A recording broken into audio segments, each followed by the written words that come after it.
Good morning. It's 50 degrees in Chicago at 5:02 on AM 560. The Answer. I'm David Stewart.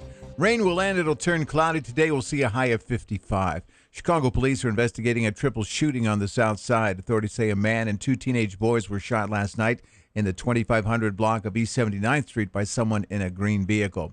One person's recovering after a fire in the Edgewater Beach area on the north side. Authorities say that fire broke out last night in a 5-story apartment building in the 5700 block of North Kenmore Avenue.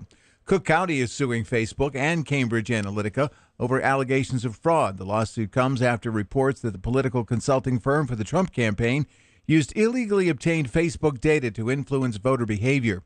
Attorney General Lisa Madigan is also suing Facebook. She and her counterparts from 37 states want to know if Facebook controls what sort of data is shared with third-party developers. People need to realize that all the information they put up there, their likes, their dislikes, their habits, it's all being collected, it's being purchased, it's being analyzed, and it's being used. She also wants to know how that data is being used. Two prominent attorneys with a Chicago-based law firm will not be representing President Trump. The Winston & Strawn law firm says Dan Webb and Tom Buchanan declined an opportunity to represent the president because of business conflicts. Webb, of course, is a former U.S. attorney for the Chicago area. A wrongfully convicted man happy to be working with the White Sox once again after spending more than 20 years in prison. Nevis Coleman was excited to move forward yesterday after returning to the job at Guaranteed Rate Field. The past in the past now. There's no more anger, upset, frustrated, nothing. Because, when I was in there, I was miserable, but now I got my loved ones behind me and standing on my side. That misery gone now. Coleman was on the groundskeeping crew in 1994 when he was charged with rape and murder. He was released last November after new DNA evidence exonerated him. In sports and preseason baseball, we had the Red Sox over the Cubs 4-2. Same two teams play today in Florida. The Sox over the Charlotte Knights 9-5. In hockey, the San Jose Sharks over the Hawks in a shootout 5-4. News service of Firestone Complete Auto Care. Head into Firestone Complete Auto Care through April the 2nd and get $60 on a Visa prepaid card by mail when you purchase a set of 4 eligible Firestone tires. Whatever you drive a Firestone. Restrictions and exclusions apply, so visit driveafirestone.com. AM 560 News Time 5:04. Traffic in 2 minutes on AM 560. The Answer.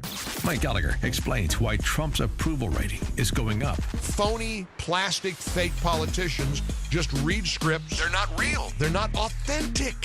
This is what is so appealing to so many people about President Trump. His authentic delivery, his authentic self. The Mike Gallagher Show. Weekdays at 9, right before Dennis Prager at 11 on AM 560. The Answer. Ike was such a sweet, lovable animal, and people would want to pet him, and they'd come up, and they'd get close to him, and it would be this instant, oh! My dad didn't want to touch him. It's like, ooh, get the stinky dog away from me. Even after we'd give her a bath, she would still stink. Very stinky, both bad breath and bad gas. I asked the vet, and he said some dogs are just stinky. Does your dog itch, scratch, stink, or shed like crazy? Come to Dinovite for help. DINOVITE.com. The omega-3 fatty acids. Flaxseed, zinc, alfalfa. The digestive enzymes that are cooked out of regular dog food. The ingredients convinced me that it was definitely worth trying. After about a week, he started smelling normal. My husband and I were really kind of astonished. Dinovite is nutrition. 859-428-1000. DINOVITE.com. With so many homeowners fearful of poor service and not knowing who to trust, home remodeling is often delayed. But do you ever wonder why so many remodeling experiences go so wrong? Advanced Design Studio thinks remodeling shouldn't be so painful. Will the project stay on budget and be done on time? If you're nervous about home remodeling, you're not alone. Whether you're contemplating a new kitchen or bath, want an addition to your home, or in need of a whole house transformation, Advanced Design Studio is the company to call. They understand your fears and know how to overcome them. Backed by 25 years of producing positive remodeling experiences, Advanced Design's client service process, called Common Sense Remodeling, averts remodeling project delays, budget overruns, and produces a rewarding remodeling experience. Make this the year you overcome your fears and remodel your home, bath, or kitchen. Don't be a bad remodeling story. Use common sense and visit advanceddesignstudio.com for more information or call 847-836-2600. At 5:07 from the Alarm Detection Systems Traffic Center, let's say good morning to Jim Talamonte. Good morning, David. Roads are wet. Allow safe following distance. A crash on the inbound Kennedy this morning at Irving Park Road. 2 right lanes are closed there. Appear to slow down just a bit approaching the scene, though general traffic still fairly light. The outbound side looks good, aside from the wet conditions. Eden's clear. Eisenhower inbound. That downtown roadworks pushed just a little bit east now. You've got lane restrictions in both directions in the Burns Circle and Wells Street, and the exit to Racine remains closed till late next year. No issues to report other than the wetness on the Stevenson of the Rhine and the other expressways and tollways also. No roadwork on the outbound Rhine this morning. The rain. We'll have concert traffic tonight around both Allstate Arena and the United Center. Traffic. Service of La Quinta Inns and Suites. How do business travelers win on the road? Staying at La Quinta Inns and Suites. Relax with contemporary lobby makeovers and stylish room designs. Prepare to win at business. Book now at lq.com. Traffic answers when you need them most. I'm Jim Talamonte on AM 560. The Answer. Chicago's Morning Answer starts next, but now the forecast with meteorologist Kevin Snyder. Morning rain, otherwise cloudy day, high 54. Then tonight, clouds break, low 39. Clouds and sun tomorrow with a high 58. And a passing late night shower tomorrow night, low 40. Little rain for Thursday, high 50. I'm Kevin Snyder on AM 560, The Answer. It's 50 at the lakefront, 50 at Midway, and 50 degrees at O'Hare. Next, News 530. Continuous coverage of the latest news, traffic, and weather at 560theanswer.com.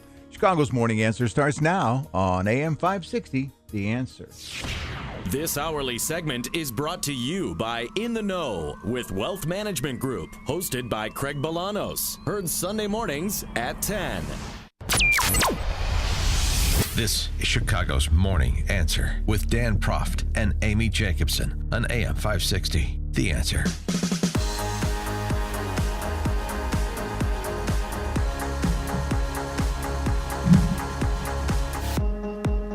Good morning, Dan Proft, and in for Amy this morning is a friend from way back, Scott Bertram. We're broadcasting live from Hillsdale College, America's Mesopotamia this morning, up in scenic Hillsdale, Michigan.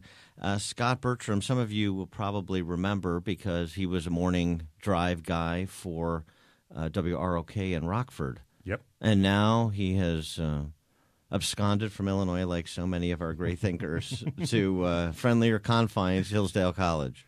Yeah, about 2 years. Been up here since the start of 2016. So it was an incredible opportunity. I would not say my departure was completely due to the incompetence of Illinois' leaders and future, tax structures. Contributing factor. But a contributing factor. I mean, I'm not going to say it wasn't. But up here in Michigan for about 2 years now. And Scott also, just by way of background, he's a bit of a humble guy. Bennett Academy grad. Yes. So obviously, he's sharp, and he's sharper than the Bennett Academy grad speaking right now because he's not in Illinois anymore. So I want to give you a chance to weigh in on Porter Moser, of course, and Loyola's great run in the tournament. Been watching that, because look back to the other teams that Porter had coached, and none of them quite had this success. But what a great run. What a fun run this team has had. And those first 3 games, they won by combined 4 points. Yeah. Unbelievable fashion. And then, Michigan, is, I'm in Michigan, but that's a fine team. A team much like Loyola that is a sum greater than its parts. There's no standout stars. There's a fantastic coach in John Beilein who strategically is above some other guys in the profession. It sounds like your loyalties may be a little divided, Scott. You're very complimentary to the hated Wolverines, at least as far as Saturday is concerned. Can anyone truly root against Sister Jean? That's the question, exactly. Right? Not if you want to go to heaven. And so Hillsdale College, too. I mean, I want to talk about this a little bit. I mean, this is one of those places that's a special place. I mean, it's a school that is not much bigger than the high school we went to in terms of the student body. Right. But it has such a presence in higher education in America. And, why is that? We're different in good ways. And one of the main ways that we're different is that Hillsdale does not accept any funding, period, from the federal government or the state government. So we do not necessarily have to abide by many of the regulations that are placed upon colleges and universities across the country when they say, yes, we'll take your money. It's a big carrot. Then you get the stick if you take the money. And so Hillsdale has been able to really kind of pave this road of independence and doing things the way they want. We have an amazing network of private donors who give to the college, and none of this would happen without them. That's the bottom line. I mentioned last night we were talking. We have page after page after page of private scholarships and grants for our students that are provided because you can't even do federal scholarships if you come to Hillsdale. So we're different because we don't have to abide by the rules and regulations that many other schools do. We have a parents' weekend. Because of privacy and the way that the federal government regulates that, teachers, professors at colleges can't talk to parents about their students and how they're doing in class. We can. We invite parents up for the weekend. Wow. We have basically parent-teacher conferences with them, so it all works out. Well, of course, Larry Arnn, who's the president of Hillsdale, is one of the great intellects and defenders of Western civilization. That's the other thing, right? I mean, about Hillsdale. I mean, the not the secret sauce, but what differentiates it, particularly from college campuses today, is a focus on liberal arts education in the grandest sense of that phrase. Yeah. There's a core curriculum that everyone is going to take before they get out of Hillsdale. And that includes classes in the Constitution. That includes classes on the great books through history. Everybody is going to do those things. And, I lecture in the journalism department, which I love, but you can't take journalism as a major. It's only a minor. They're going to make you major. Indeed. Yeah. As a minor at best. They're going to make you major in something that is a little more substantial, which is something that sets us apart as well. And Dr. Arnn is fantastic. He's a great leader. Dr. Arnn has this personality that makes you want to be your best. Even me, right, as a lecturer, as the GM of the radio station, he makes me want to work the hardest I can and the best I can to help the students who are here.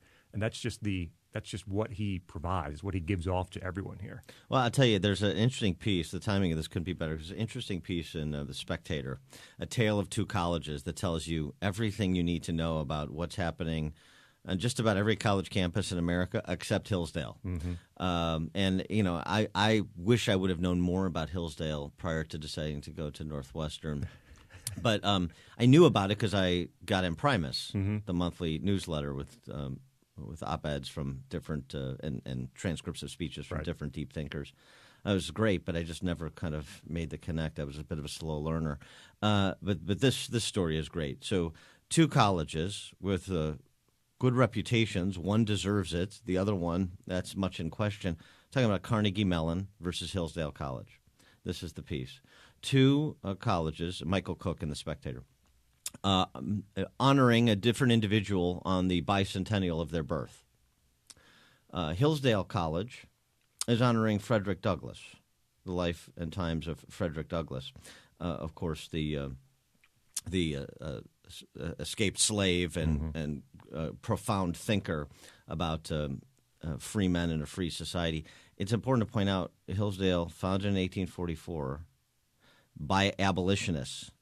The mission in 1844 at Hillsdale, offering all persons, irrespective of nationality, color, or sex, a literary and scientific education. The men who established the college founded inspiration on the principles set forth in the Declaration of Independence. That's 1844 at Hillsdale. Bit of ahead of the learning curve.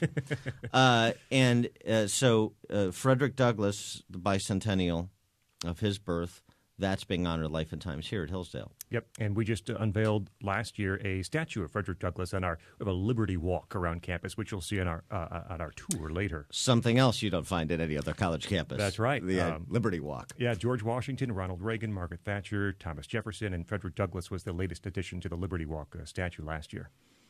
The Smithsonian could take a cue from Hillsdale College is what I'm trying to say.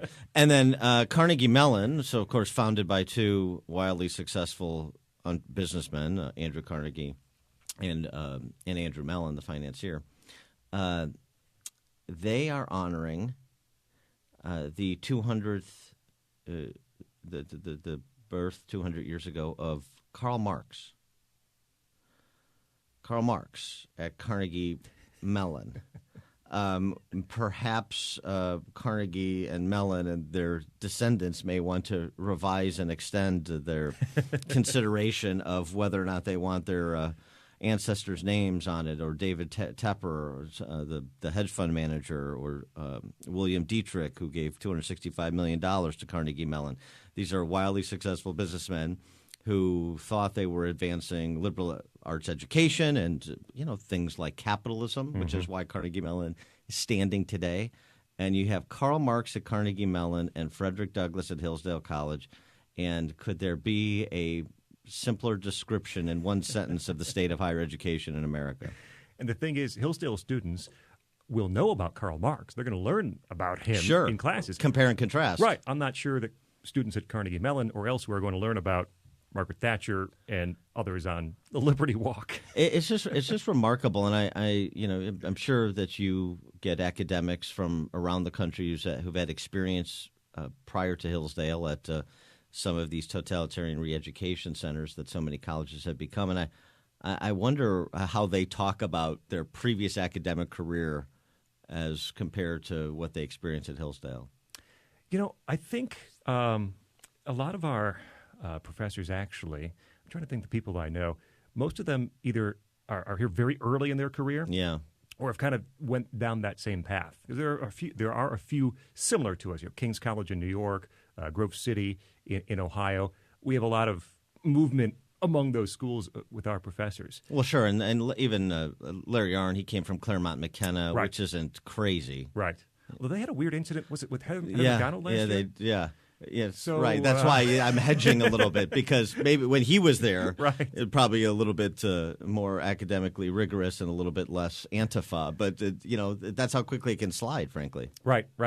And the people ask, what's Hillsdale like? And people have this idea. They hear Larry Arnn talking. They hear commercials, and they think about this location that's kind of separated from society, but different from society. Different from other colleges. And I just tell it is what you think it is in the best ways, is what I found when I got here. And that goes for the staff, which is insanely friendly and helpful. And that goes to the students, too. I mean, we are, you mentioned 1,400 students, and there's no plans to get larger than that. So what happens is that the standards for admission just keep getting higher. And the caliber of student, if you go to the cafeteria today, you will see when you walk in backpacks, coats, just randomly placed outside the cafeteria. No locks, no security, nothing. If you go inside the cafeteria, you know how you see a table you want, you know how you reserve it here? Put your cell phone down on the table. Right. And then go get your food. There's not a worry that there's an honor code for the students. There's not a real worry that there's going to be theft of your belongings. The students here are cut from a different cloth, and I have learned that working with them one-on-one at the radio station here. Yeah, I mean, if it does. It feels like it's a little bit like, I don't know if you saw that show, that M. Night Shyamalan series, Wayward Pines. I only saw the previews. I didn't see the series. They take a couple thousand people and they extract them from society before the world ends, so they can repopulate the Western world after Rapture. Yeah, and so it's a little bit what I feel like at Hillsdale College. No one's told me that's the plan. It wasn't in my job interview. I don't think Larry's not allowed to talk about that. All right, Dan and Scott Bertram were up at Hillsdale College this morning. Scott sitting in for Amy, and we'll be right back. It's what Chicago is talking about. It's Chicago's Morning Answer with Dan and Amy on AM 560. The Answer.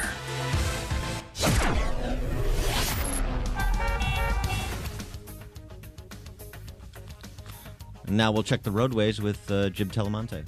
Thanks, Dan. Good Tuesday morning. And here in Chicago, we've got some rain on the roadways. There's a crash on the inbound Kennedy at Irving Park, and it's still there, blocking two right lanes. Prepare to slow down approaching the scene. It's not a big backup at this time, but as traffic builds for the morning rush, that may be coming. And the express lanes right now are still closed. They should be opening shortly on the inbound side after they've been closed to flip them to the inbound side for the morning rush. The Edens is wet, but otherwise okay. The Eisenhower is looking good. And inbound, the exit to Racine is closed long term. There were lane restrictions in both directions, Burns Circle and Wells Street, for long-term reconstruction at the Circle. Stevenson is fine for now. Inbound Ryan, little tight Roosevelt at the Circle, 16 minutes, 95th to downtown. Outbound on the Ryan, on the ramp to the outbound Stevenson, there's a crash on that ramp. Bishopport inbound heavy starting around the Stony Island feeder. 19 minutes, 80-90 forward to the merge. Tollways are okay right now, but again, road surfaces are wet, so allow a little extra time. I'm Jim Talamonte in the Alarm Detection Systems Traffic Center. Good evening, everyone. My name is Tom, and I'll be your server tonight. Just to let you in on some of the specials that we currently have. First is a wild-caught heart disease served on top of a bed of onset diabetes with an arthritis dressing. Second, we have our chef special. It is a sautéed obesity served 2 ways with a side of gastrointestinal issues. Anyway, can I go ahead and get you guys started with some drinks? I don't think we're hungry anymore. Thanks, though. At Calitrin, we don't believe in drugs or stimulants, but rather products that are powerful and connect us to the natural world. That's why Calitrin is 100% all natural and the #1 choice for healthy weight loss for over 20 years. Hi, I'm Danny, and I'd like to say that I lost 8 pounds while I'm on Calitrin. My name is Linda, and I've been on Calitrin now for about a year, and I've lost 48 pounds, and it's helped my arthritis, so I really recommend Calitrin. Visit us at toploss.com or call 1-833-TOP-LOSS. Have you ever seen what really goes on in your caterer's or favorite restaurant's kitchen? What does the kitchen look like? How big is the operation? And maybe most importantly, who's cooking my meal? When you cater with Tasty Catering, you get more than quality food and event planning. You get an invitation to see what goes on throughout our entire building, including our kitchen. We call it our open kitchen door policy. Come see for yourself why we are so proud of what we do and gain the peace of mind that comes with knowing the who's, the what's, the where's, and the how's of the way we prepare your food. Visit tastycatering.com for more information or contact a Tasty Catering sales representative and set up a time to come meet with us at our home. You can't put a price on peace of mind, but if you had to, all it takes is one visit. Call 847-593-2000. 847-593-2000 or start your visit through our open doors at tastycatering.com. Squirrely is a hard-working squirrel that enjoys life to the fullest, eager to take on new challenges and experiences alongside Starlet, his soulmate, and the love of his life. Read Squirrely the Squirrel and Starlet and see the world through the eyes of a newborn squirrel. You'll delight in the antics of Squirrely, Starlet, and their little family. A heartwarming adventure that teaches family values.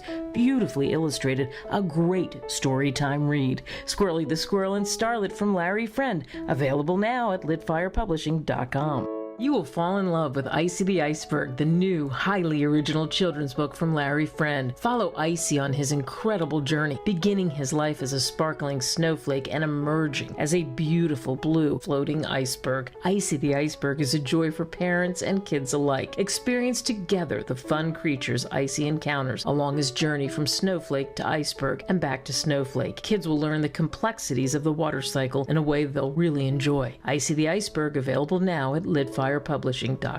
Follow the world's best golfers at the 82nd Masters Tournament, April 2nd through the 8th on the tournament's official website, masters.com. Log on all week long to experience a tradition unlike any other, and follow the Masters on Twitter, Facebook, and Instagram.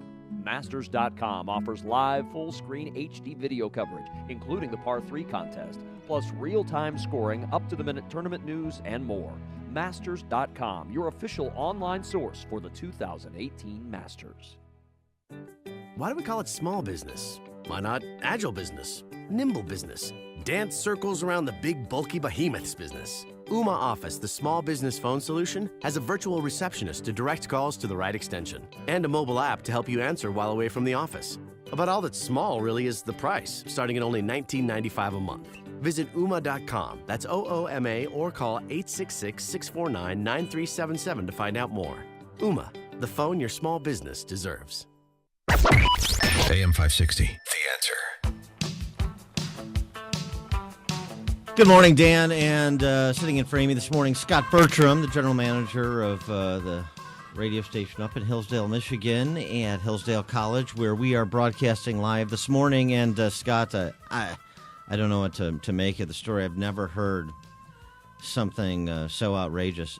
Ryan Zinke, who's the Secretary of the Interior, a U.S. SEAL, he is suggesting. Are you ready? I'm sitting down, so yes. He's suggesting that excellence at your job is more important for the purposes of employment than your non-behavioral characteristics like race and gender. Is that the craziest thing you've ever heard? It's pretty outrageous. Yeah, I mean, when you think about it. So he's under fire. He's got spokesmen denying anonymous claims. I mean, the CNN reporting on this is just fantastic. I mean, it's just it's breathless reporting. Yes. Ryan Zinke is saying that excellence is more important than diversity when it comes to employment. And, and then when you report that, then they are waiting for an apology. Mm-hmm. This is the state of affairs, too, and it's the state of affairs on college campuses. And, of course, as I want to say, you can't constrain it to college campuses. You can't just keep it here. It will permeate the rest of the culture, and so it has. Even the way we talk about something like the qualifications for employment or what are the qualities that should be prioritized. And I was listening to the report as you were playing. The follow-up from the reporter was it's making women and minorities feel uncomfortable in the administration, in that department, which I don't quite understand, because if the policy is only the best are hired, only the best are promoted, wouldn't that make you feel more comfortable, more proud of your effort, that you were chosen, that you're being rewarded based on who you are, not what you are? Yeah, you would think that stands to reason, and there are those who agree, including in academia. There was a fun exchange earlier this week between University of Pennsylvania law professor Amy Wax, who's under fire for suggesting similar things. She's in the latest Imprimis, by the way. Is she? Yes. Oh, very good. And Glenn Lowry, who is a Brown University economist. Glenn Lowry, who is African-American, this is part of their exchange. Your views about affirmative action, my views, are probably a lot more similar than most people might expect. If we have racially preferential admission standards, then on average, minority students admitted under such a dispensation are less academically qualified by definition. That's Glenn Lowry, African-American economics professor, saying that. Amy Wax responds, affirmative action, whether you like it or not, does involve a relaxation of standards. There's this paradox about affirmative action. If you're a good person, you're for racial justice, you are for affirmative action, and that's that. You may not have another opinion. You're not allowed. But on the other hand, if you dare to suggest that minorities are somehow less qualified or have less proficiency or less aptitude, then you're racist. So on the one hand, you're relaxing standards, and you're saying, by definition, I'm relaxing standards, and that makes me a good person. On the other hand, if it's pointed out that you're relaxing standards, then the person pointing it out is the racist. It's very much like this. Excellence, of course we want excellence, but if we're going to relax the standards for excellence in the name of diversity, and if you point that out, then you're the racist. It's quite the kind of logical trap that the left has sprung, and the sad thing is that so many who otherwise know better are intimidated by it. Yeah. I don't know if Ryan Zinke will be intimidated by it. His spokespeople were pushing back that he might have actually said it, so we'll see. But he seems, he's a SEAL. He seems like the kind of guy who might be able to stand at his own 2 feet. Right, and he may actually use his personal experience as a bit of a reminder. You know, my life is built on abiding a standard of excellence. Right. That's how you get to be a Navy SEAL, oh, by the way. So why shouldn't we apply, and as you were talking about here, the standard of excellence that encourages people to strive to do better than they think they can do, that kind of culture that you create. That's the best kind of culture when it comes to our armed services or anywhere else, and yet it's being decried by the D.C. press corps. It's just remarkable and sort of sad. Dan and Scott Bertram sitting in for Amy this morning, broadcasting live from Hillsdale College. We'll pick up our discussion at 5:38. Trump expelling the Russians. Maybe he's not the Manchurian candidate after all, but now we turn it over to Dave Stewart with the news. Thank you, Dan. Thank you, Scott. Good morning. It's 50 degrees in Chicago, 532 on AM 560, The Answer. We'll see the rain end. It'll turn cloudy. We'll see a high of 55. White House spokesman Raj Shah says the expulsion of dozens of Russians from the U.S. will make the U.S. safer. The president ordered the expulsion of dozens of Russian intelligence officers and the closure of the Russian consulate in Seattle. The expulsions of about 60 intelligence agents was in retaliation for the poisonings of an ex-spy and his daughter in Great Britain. President Trump's lawyer is being sued by porn actress Stormy Daniels. Mark Mayfield reports. One day after detailing her alleged affair with Trump, she filed a defamation suit against Michael Cohen, saying he painted her as a liar. She's already suing President Trump in an effort to get out of an agreement to keep quiet about the alleged affair. As part of the agreement, she was paid $130,000 ahead of the 2016 presidential election. President Trump has repeatedly denied having an affair with Daniels. Mark Mayfield, NBC News Radio. Uber will not be able to test any more self-driving vehicles in Arizona. The state said no after a woman was killed by a self-driving Uber on March 18th while she crossed the street in Tempe. No one's injured after a suspicious package was left unattended at a CTA Red Line station on the south side. The package was found last night near the CTA attendance booth at the Garfield station. Governor Rauner and Mayor Emanuel will be among the first people to get a look at Apple's new iPad designed for classrooms. They'll be at the launch of the new iPad at Lane Tech High School this morning. Apple watchers expect the new iPad to be lower in cost and part of a push to get school teachers to consider Apple products.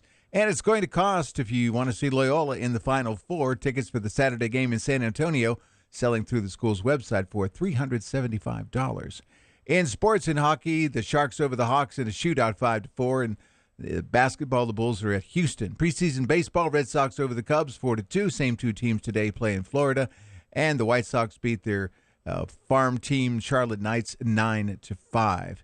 News and service of Firestone Complete Auto Care. Head into Firestone Complete Auto Care through April 2nd and get $60 on a Visa prepaid card by mail when you purchase a set of 4 eligible Firestone tires.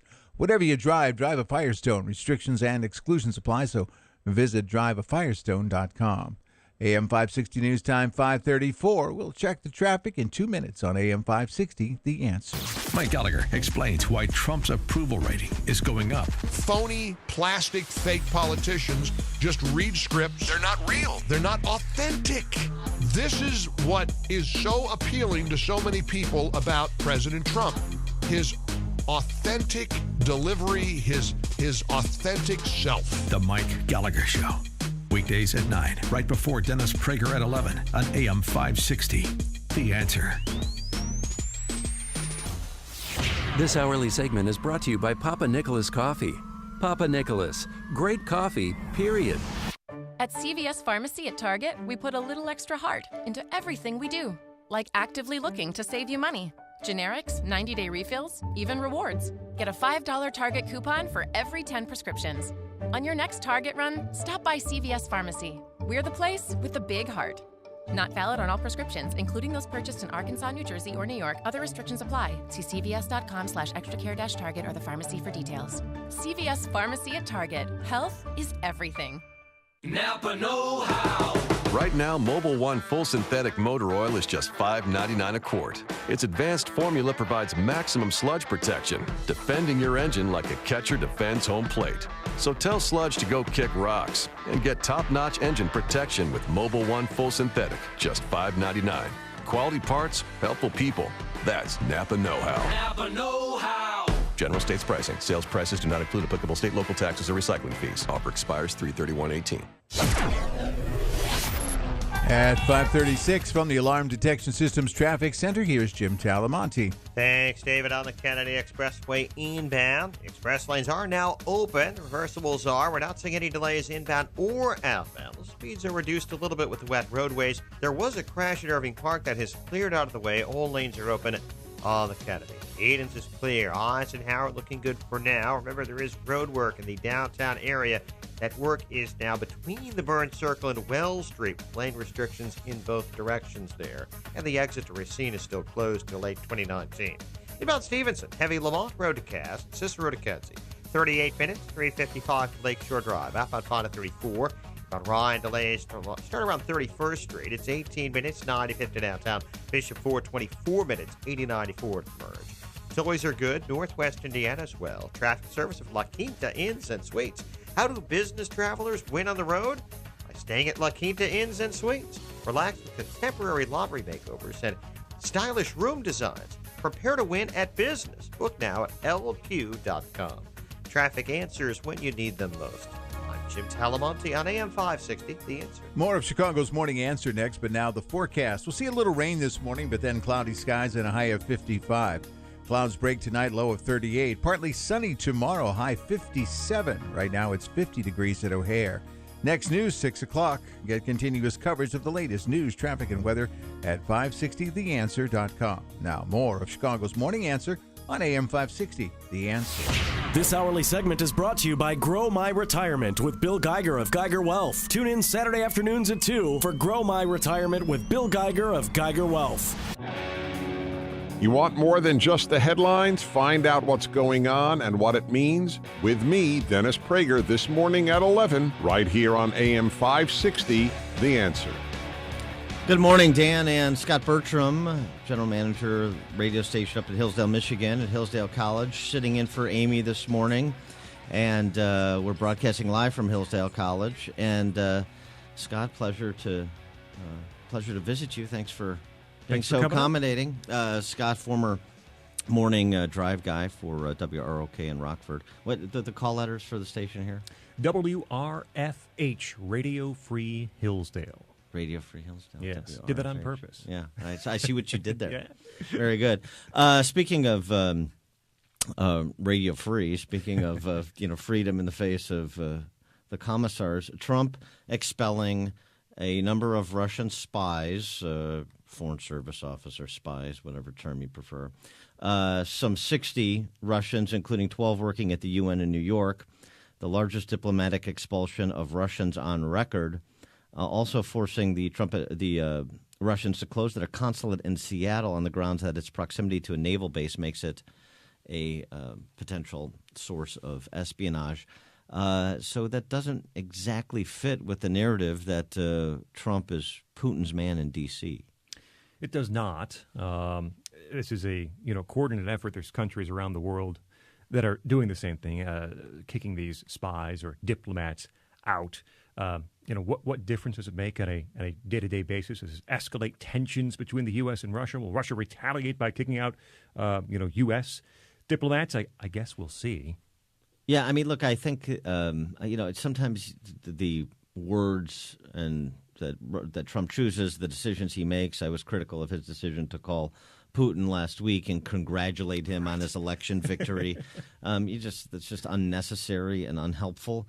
But in terms of his substantive approach to Russia, and many foreign policy commentators have remarked upon this, but prior to what he did yesterday, it's certainly been a lot tougher than the reset crew that preceded him, Obama and Hillary Clinton, and it continues. So this idea that Trump is willing to subordinate our national security interests with some kind of bromance he has with Putin is just the unhinged silliness of the D.C. press corps and the Democrats. Yeah, and it's funny to watch former Obama advisors, foreign policy guys, communications guys, the Pod Save America guys, being so critical of President Trump in his international relations when you look at the waste that was left in the wake of the Obama administration with Russia, with Iran. Take your pick around the world, and now these guys have all the answers that they're out of power in hosting a podcast. Well, right, and here's the other thing. The Wall Street Journal opined on it this morning is like to get to Putin, you have to make it hurt financially. Mm-hmm. That's really the play here. And on the one hand, you can expel these diplomats and the spies and so forth, but on the other hand, you can't help the Russians financially. And so, for example, you have to get to the plutocrats around him. But Germany, and of course the globalists and the citizens of the world of the left and the foreign policy establishment, they fawn over one Angela Merkel. Well, Germany, which kicked out 4 Russian diplomats, okay, fine, helping Putin build a gas pipeline through the Baltic Sea that will let him use his energy to blackmail Central Europe. So, it's kind of press release politics. Right. Look at me, I'm the tough guy, I'm throwing out all of his spies. Meanwhile, I'm helping him build infrastructure that will keep him in power and give him leverage over Central Europe. So which is more important? Right, and as you mentioned, helping financially, making literally paving the way for some of the gas and oil to get out of Russia to these countries is a far more dangerous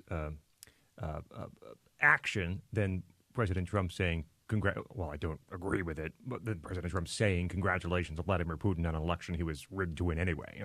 And so now this also opens up the discussion about the ongoing investigations into Russia's meddling in the 2016 election. And are we going to go wherever the facts lead in every direction, not just the Trump and Trump campaign associates direction? And this was becoming more of a conversation as Bob Goodlatte, the House Judiciary Committee chairman, is trying to get documents from FBI and DOJ. Here we go again. Just as Devin Nunes tried for many, many months until finally Speaker Ryan intervened and extracted support from FBI Director Wray and from Rosenstein and those at Justice. Nunes was on Sunday with Maria Bartiromo talking about this because he understands what his colleague Goodlatte is going through trying to get documents from DOJ and FBI that are related to the Russians and the Clinton campaign. And here's what Nunes had to say about where we are with our own intelligence and law enforcement community as it pertains to congressional oversight, Congress doing its job. So if I was Chairman Goodlatte, what I would do quickly, because I had to go through this for the last year, fighting Department of Justice and FBI for documents. I think the American people now know that they stonewalled for many, many months so that we could actually figure out that Fusion GPS was paid by the Democratic Party and the Clinton campaign to collude and interact with Russians to get dirt on President Trump. That took us a long time to find out, and what I would recommend to my colleagues on the House Judiciary Committee, and I applaud Chairman Goodlatte for what he's doing, but don't wait. So when we get back in 2 weeks, if the 1.2 million documents aren't in the Capitol, then he should immediately move to hold Department of Justice and the FBI in contempt. And if we have to vote on contempt, then we should immediately move to impeach those officials. That's taking an aggressive posture, but it's the power that Congress has to exercise oversight. And we wait for the Inspector General report coming out of Justice, which is predicted to be rather damaging, at least to some senior officials at Department of Justice. I really do wonder, though, if Democrats, I don't want to say hanging their hat, but if they're really counting on this Russia investigation to pin Trump to the wall and to turn the tables in 2018 and be kind of the linchpin of the campaign. Just talking to people here and elsewhere, this seems like so much above the heads of everyone in the country who did this and subpoenas and Fusion GPS and Nunes. I have no idea how an average American who's going to be going to the polls in 2018 is remotely following all the ins and outs of this investigation and what it might mean, not just for Trump, but now, how it ties to the Clinton campaign. I think there, and every little bit becomes breaking news, right? Every little thing. Everything's breaking news. Now we've got it. Now we've got Trump. This is the smoking gun, and it never quite seems to be. And so I know that the investigation is ongoing. Maybe there will be something outrageous that turns up on either side. But absent that, I'm not sure this isn't kind of a big nothing burger as we go toward November. Well, I think it's just a branding campaign, right? It's just nobody can follow the ins and outs of this unless you're reading it daily and distilling it daily, which is kind of our job. The idea is they just want you to have the takeaway. Russians, right. Trump is in bed with the Russians. Trump is he's compromised the country. He's in bed with the Russians. He and Putin are having an affair. They just want that. It's just the kind of top line takeaway. It's very much like we just went through in Illinois governor's race. if you can pound a message home succinctly and often enough with some people, it's going to stick. Yeah, and can you get to enough? That's it. But I mean, on the substance of what Nunes is saying, for those who are paying attention and interested in some of the nuance here, Bill McGurn has a timely column in the Wall Street Journal about this topic, and basically saying what we're seeing now with the intransigence of the Department of Justice and FBI is Bill Koskinen and Lois Lerner's great revenge, because Congress didn't move to impeach and remove these individuals. Right. Because Koskinen and Lerner were able to walk away. And that's in part on the Trump administration and Department of Justice. Trump's election, one of the things was he's going to set IRS right per their abuses and targeting of Americans based on their political and religious beliefs, which is exactly what they did. That turns out to be illegal. But there was no consequences, certainly not severe enough, not criminal, legal consequences for Koskinen and Lerner. And McGurn essentially makes the same point that you just heard Nunes make, which is you have these powers, Congress, and you don't need a special counsel for the special counsel if Congress exercises the power that it has. And with Koskinen and Lerner, I mean, there are no consequences and no real explanations for either of them before riding off into the sunset, as McGurn says. And certainly, if there had been action there, I think there'd be more cooperation here. Yeah, when you see the potential consequences of actions and the fact that Congress is willing to take action for stonewalling, for not cooperating, you're going to get a little more cooperation, I think. No appointed official of the executive branch has been impeached in 140 years. But to your point, and that's the point McGurn raises, if Koskinen had been legitimately made an example of, do you think FBI and DOJ would be behaving the way they have been so far on these matters? And the question is, well, if you take Nunes' advice and you do make an example out of somebody legitimately within the realm of your oversight powers, then do you perhaps change the culture? And by the way, I thought that was the point of the Trump administration, to drain the swamp and change the culture. Well, you can't do that if you're not holding people accountable, if you don't have Congress exercising the oversight power it has. The whole point is doing things differently. The whole point is not, even if someone hasn't been impeached in 140 years, well, it's a different administration and a different kind of administration. They're the ones that promise to do things differently, as he says, drain the swamp, to take actions. He is Scott Bertram. He's the general manager of Radio Free Hillsdale, WRFH. You've got it. There you go. I got the acronym right. And we're broadcasting live from Hillsdale College in scenic Hillsdale, Michigan this morning. Dan and Scott Bertram. You've made the switch, and it feels so good. You've switched to Chicago's Morning Answer on AM 560. The Answer. This is Dan Proft with 60 Seconds of Sanity for Upstream-Ideas.com. The main thing we learned from the 3,000-plus school walkouts that occurred and those already being planned for April 20 is who's in charge of K-12 education in America. And that should frighten you more than your average 18-year-old with a rifle or a violent video game. Those pillaging America's schools like Malcolm McDowell and his droogs in A Clockwork Orange are in charge of our schools, not attending them. It's zero tolerance on the one hand and tolerance of everything, including thuggery, on the other. If you're a white kid who scrawls the square root sign evoking a gun on a math assignment, then bring in Jack Bauer and put him on the clock. If you're a minority kid, say in Parkland, Florida, you can threaten to shoot up your school and no one will say anything. Under the guise of racial equity, schools are moving to remove disciplinary consequences for certain students and take discretion away from law enforcement in the process. Neither are teachers immune from the imposition of leftist orthodoxy. Just ask the California teacher put on administrative leave for hazarding a thoughtful discussion with her class about the politics of protests ahead of the walkout. With the politics being pushed on their kids, now is a good time for more parents to wake up and walk into their kids' schools for a healthy stop, look, and listen. There's a place where you can get custom metal products. If you manage a commercial kitchen, hotel, condo building, or food-grade manufacturing plant, then no matter the type of metal or size of the project, the skillfully trained fabrication team at Vans Industrial has you covered. Hi, I'm Dave Van Camp, president of Vans Industrial.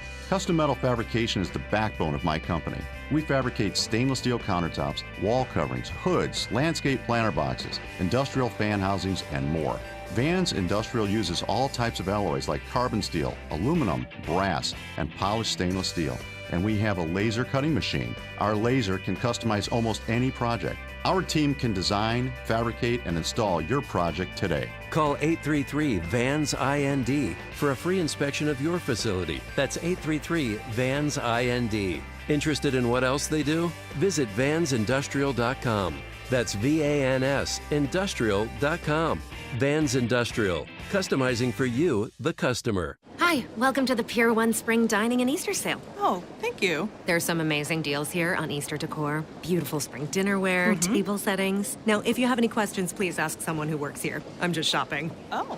Table runners, come with me. A lot of people are getting caught up in the Pier 1 Spring Dining and Easter Sale. Right now, get up to 30% off dinnerware, drinkware, dining tables and chairs, and Easter decor. Give your home that unique look you want for spring and save up to 30% now at Pier 1 Imports through March 31st.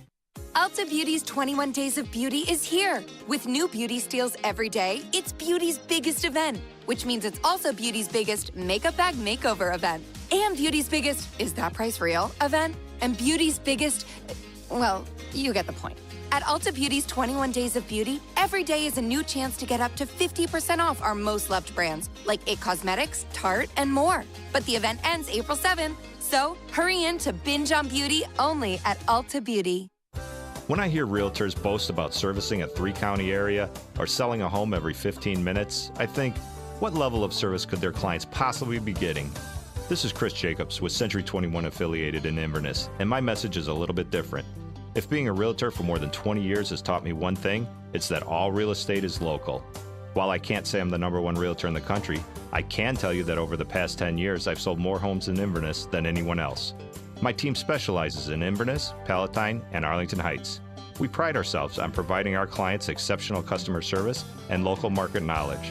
So if you're selling your home or looking to purchase a property in our area, then call me, Chris Jacobs, at 847-401-4859. That's 847-401-4859. Or visit us at chrisjacobshomes.com. Each office independently owned and operated, an equal housing opportunity. Ike was such a sweet, lovable animal, and people would want to pet him, and they'd come up and they'd get close to him, and it would be this instant, oh!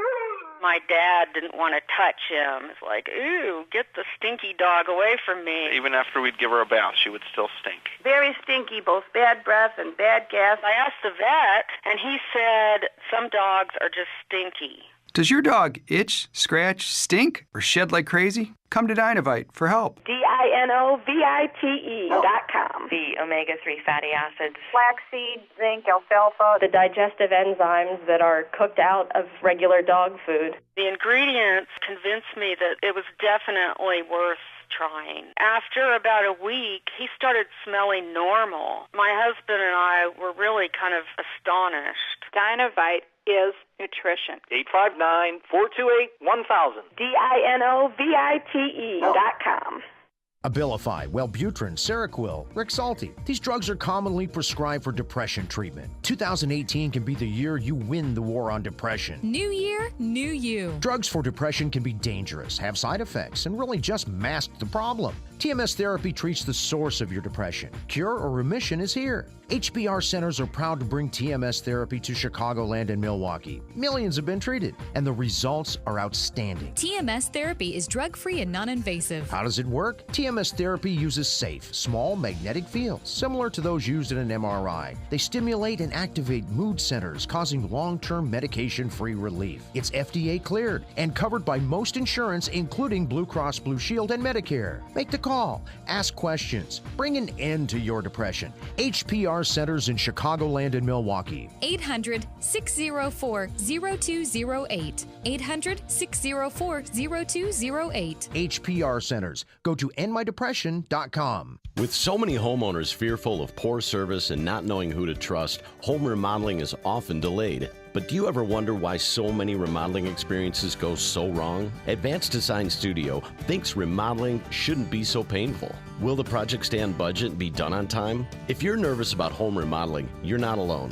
Whether you're contemplating a new kitchen or bath, want an addition to your home, or in need of a whole house transformation, Advanced Design Studio is the company to call. They understand your fears and know how to overcome them. Backed by 25 years of producing positive remodeling experiences, Advanced Design's client service process, called Common Sense Remodeling, averts remodeling project delays, budget overruns, and produces a rewarding remodeling experience. Make this the year you overcome your fears and remodel your home, bath, or kitchen.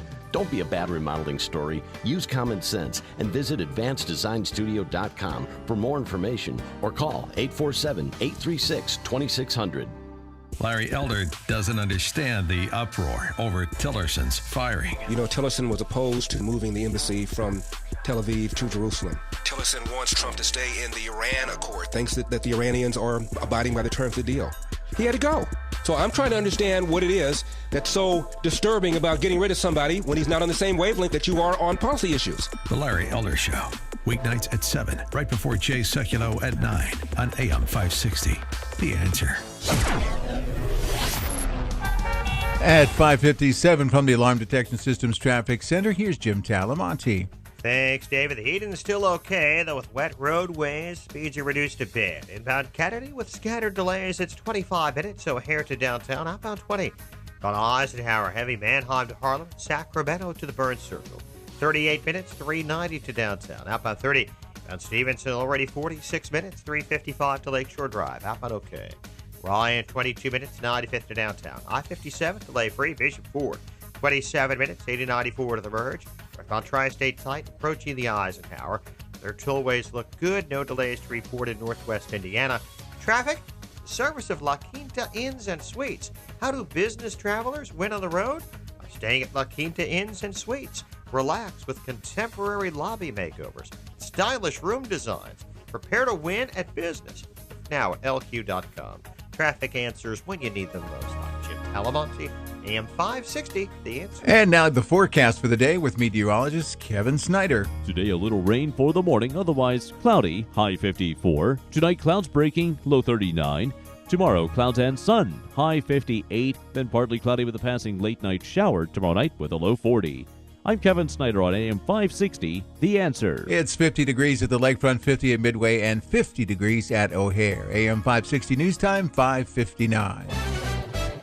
In the news, two prominent attorneys with a Chicago-based law firm will not be representing President Trump. The Winston & Strawn firm says Dan Webb and Tom Buchanan declined an opportunity to represent the Bennett president because of business conflicts.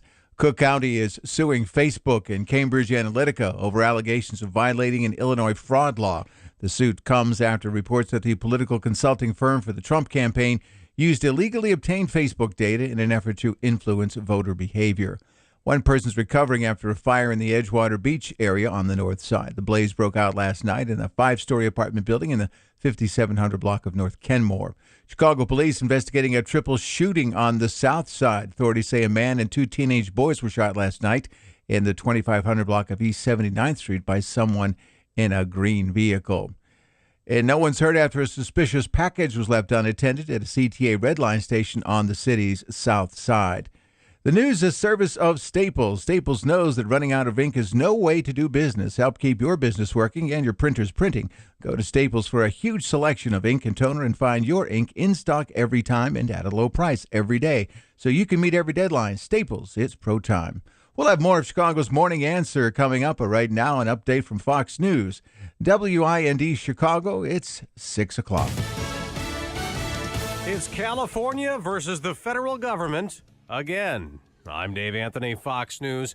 They're already sparring over immigration and sanctuary cities. Now the state is challenging the next U.S. Census. Fox's John Decker's live at the White House. Almost immediately after the Commerce Department said the 2020 U.S. Census will include a question about citizenship status, California's Attorney General announced the state will sue to block the move, saying the Trump administration's decision is not just a bad idea, it is illegal. Opponents say the census question will discourage immigrants from responding to the census and cause a population undercount. Commerce maintains the citizenship data will help the Justice Department enforce the Voting Rights Act, which protects minority voting rights. Dave? John Russia's ambassador to the UN says a retaliation's coming after the U.S. and more than a dozen other countries expelled Russian officials over the poisoning of an ex-Russian spy in Britain. Normally, it's a mirror-like response, but wait for what Moscow will say. Russia's denied being involved in the attack. The FBI is investigating suspicious packages that may target the military. We're talking about 4 different incidents here on military installations across our area in D.C., one of them taking place right here at Joint Base Anacostia Bowling. Now, the package was found yesterday afternoon. Investigators say they examined that package thoroughly, and it was eventually deemed safe. That's Kristen Leon with Fox 5 TV. A week after a student at a school in Maryland shot his ex-girlfriend, a 16-year-old who later died. We find out the school resource officer who fired back didn't kill the gunman. Authorities say 17-year-old Austin Rollins died of a self-inflicted gunshot wound to the head. The sheriff's office in St. Mary's County says Rollins fired his weapon at the same time the resource officer fired his weapon. That bullet struck the shooter's gun. That's Pam Puso. This is Fox News. Fair and balanced. On AM 560, The Answer. Your opinion counts. And we want to know how you feel about the news stories we're talking about each and every day. Make sure to vote in the M13 Graphics Opinion Express poll at 560theanswer.com. Listen for today's poll question at 10:30 a.m., 12:30 p.m., and 3:30 p.m. and hear the results each evening at 5:30. It's the M13 Graphics Opinion Express poll on 560theanswer.com.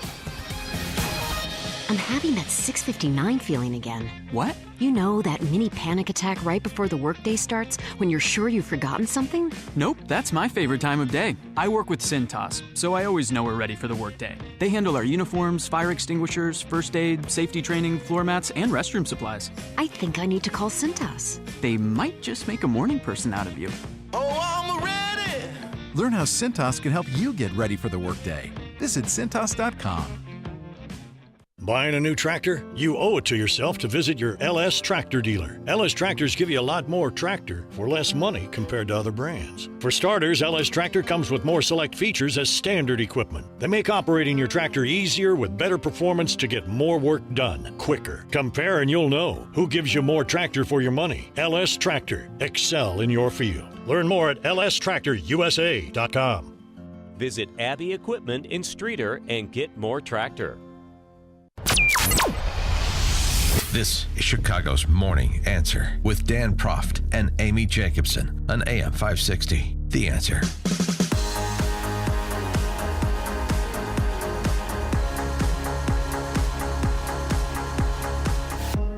Good morning, Dan. And in for Amy this morning is Scott Bertram. He's the general manager of WRFH, Radio Free Hillsdale, because that's where we're at. Hillsdale College in scenic, lovely Hillsdale, Michigan. It's a pleasure to be here. Scott, thanks for hosting us. It's Thank fun. you. And I appreciate you keep dropping the scenic into the description It of is. Hillsdale. It's, It is. I like it. I like it up here. It's you know, and by the way, Scott, it's not one of these ivory tower eggheads. He's a regular Joe, not like me.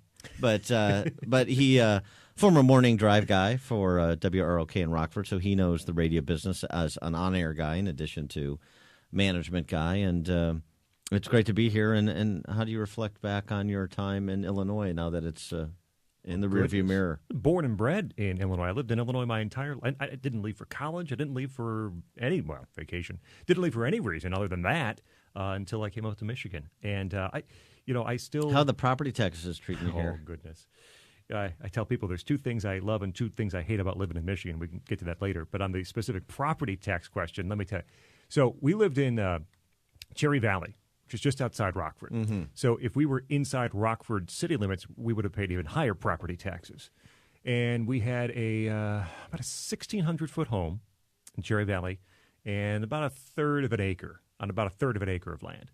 So we move out here to Michigan, and we now have just slightly over an acre of land, and our house is about 3,000 square feet. So we're saying roughly double the size of the house and 2 times the size of the land. And our property taxes, when we moved here 2 years ago, were, no one believes this, were 60% 60% less than our property taxes in Illinois. 60, not 16. 60% less. Remarkable. They've gone up a little bit since then, but they would have gone up in Illinois as well. So right. I don't know exactly what to compare it to at this point, but 60% less. Yeah, it turns out to be a big difference. 60%. You don't understand. For those of you, not familiar Yeah. with that in the context of home value or property tax bill, 60% is a big number. It's a huge number, and you don't. Perhaps you don't understand it until you feel it. So we came up here looking for houses, my wife and I did, and we're driving back, and the house we ended up with was, I don't want to say substantially, but it was more expensive than our one in Illinois.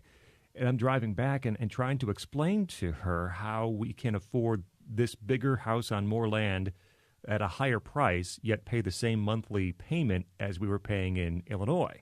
She's like, I don't understand. It's this much more. I said, no, you have to understand the property. You know, we pay via escrow. All that money that we had to set aside for property taxes during the year now goes to actually pay for our house. It works this way. It'll work. Yeah, imagine. I mean, it's almost like it's funny to listen to you talk. You're talking like through me back to your compatriots in Illinois. It's almost like no, not everybody does it that way. No. Here's a system that's different than Illinois. Here's a system that works, and of course, the other 49 states basically do some version of that. And Illinois knows better. And our income tax is lower in Michigan now too, since the recent hike. We're at a flat 4. We're still we're flat tax in Michigan across for everybody, and it's also less than the income tax currently in Illinois. So there's that. Yeah, there is. I don't that. mean to be a recruiting tool for. No, this is why I said, look, if I could be a gopher for Larry Arnn, or if you could, hook me on to, I don't know, sweeping up the floors at the Journalism Center here, I don't have to go back. I mean, I can send for my stuff, honestly. They'll bring it to you. Yeah, exactly. All right. It'll cost you, though, because you're going outbound. Right, yeah, exactly. All right, we got to get to guns here a little bit. We're going to talk to David French later in the show.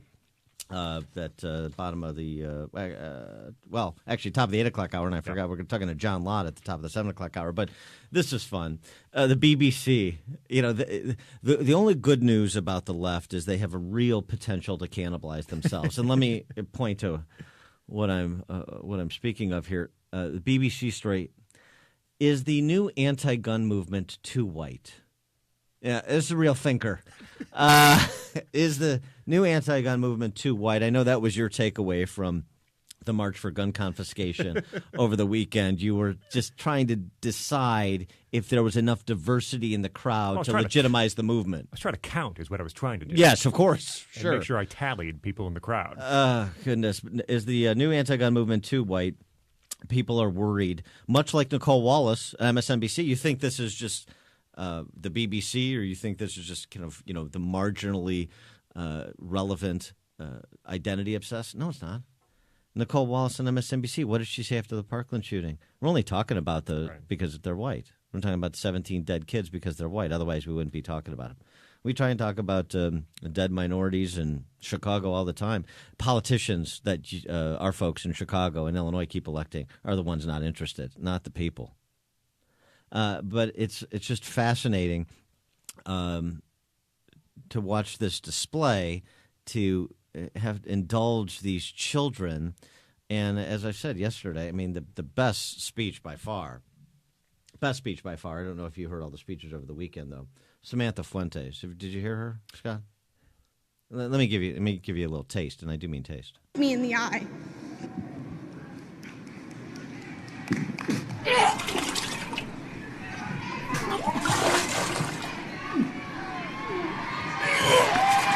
This goes on for about 40 seconds. 40 seconds of vomiting. Yeah. Get all the poison out, Samantha. Get it all out.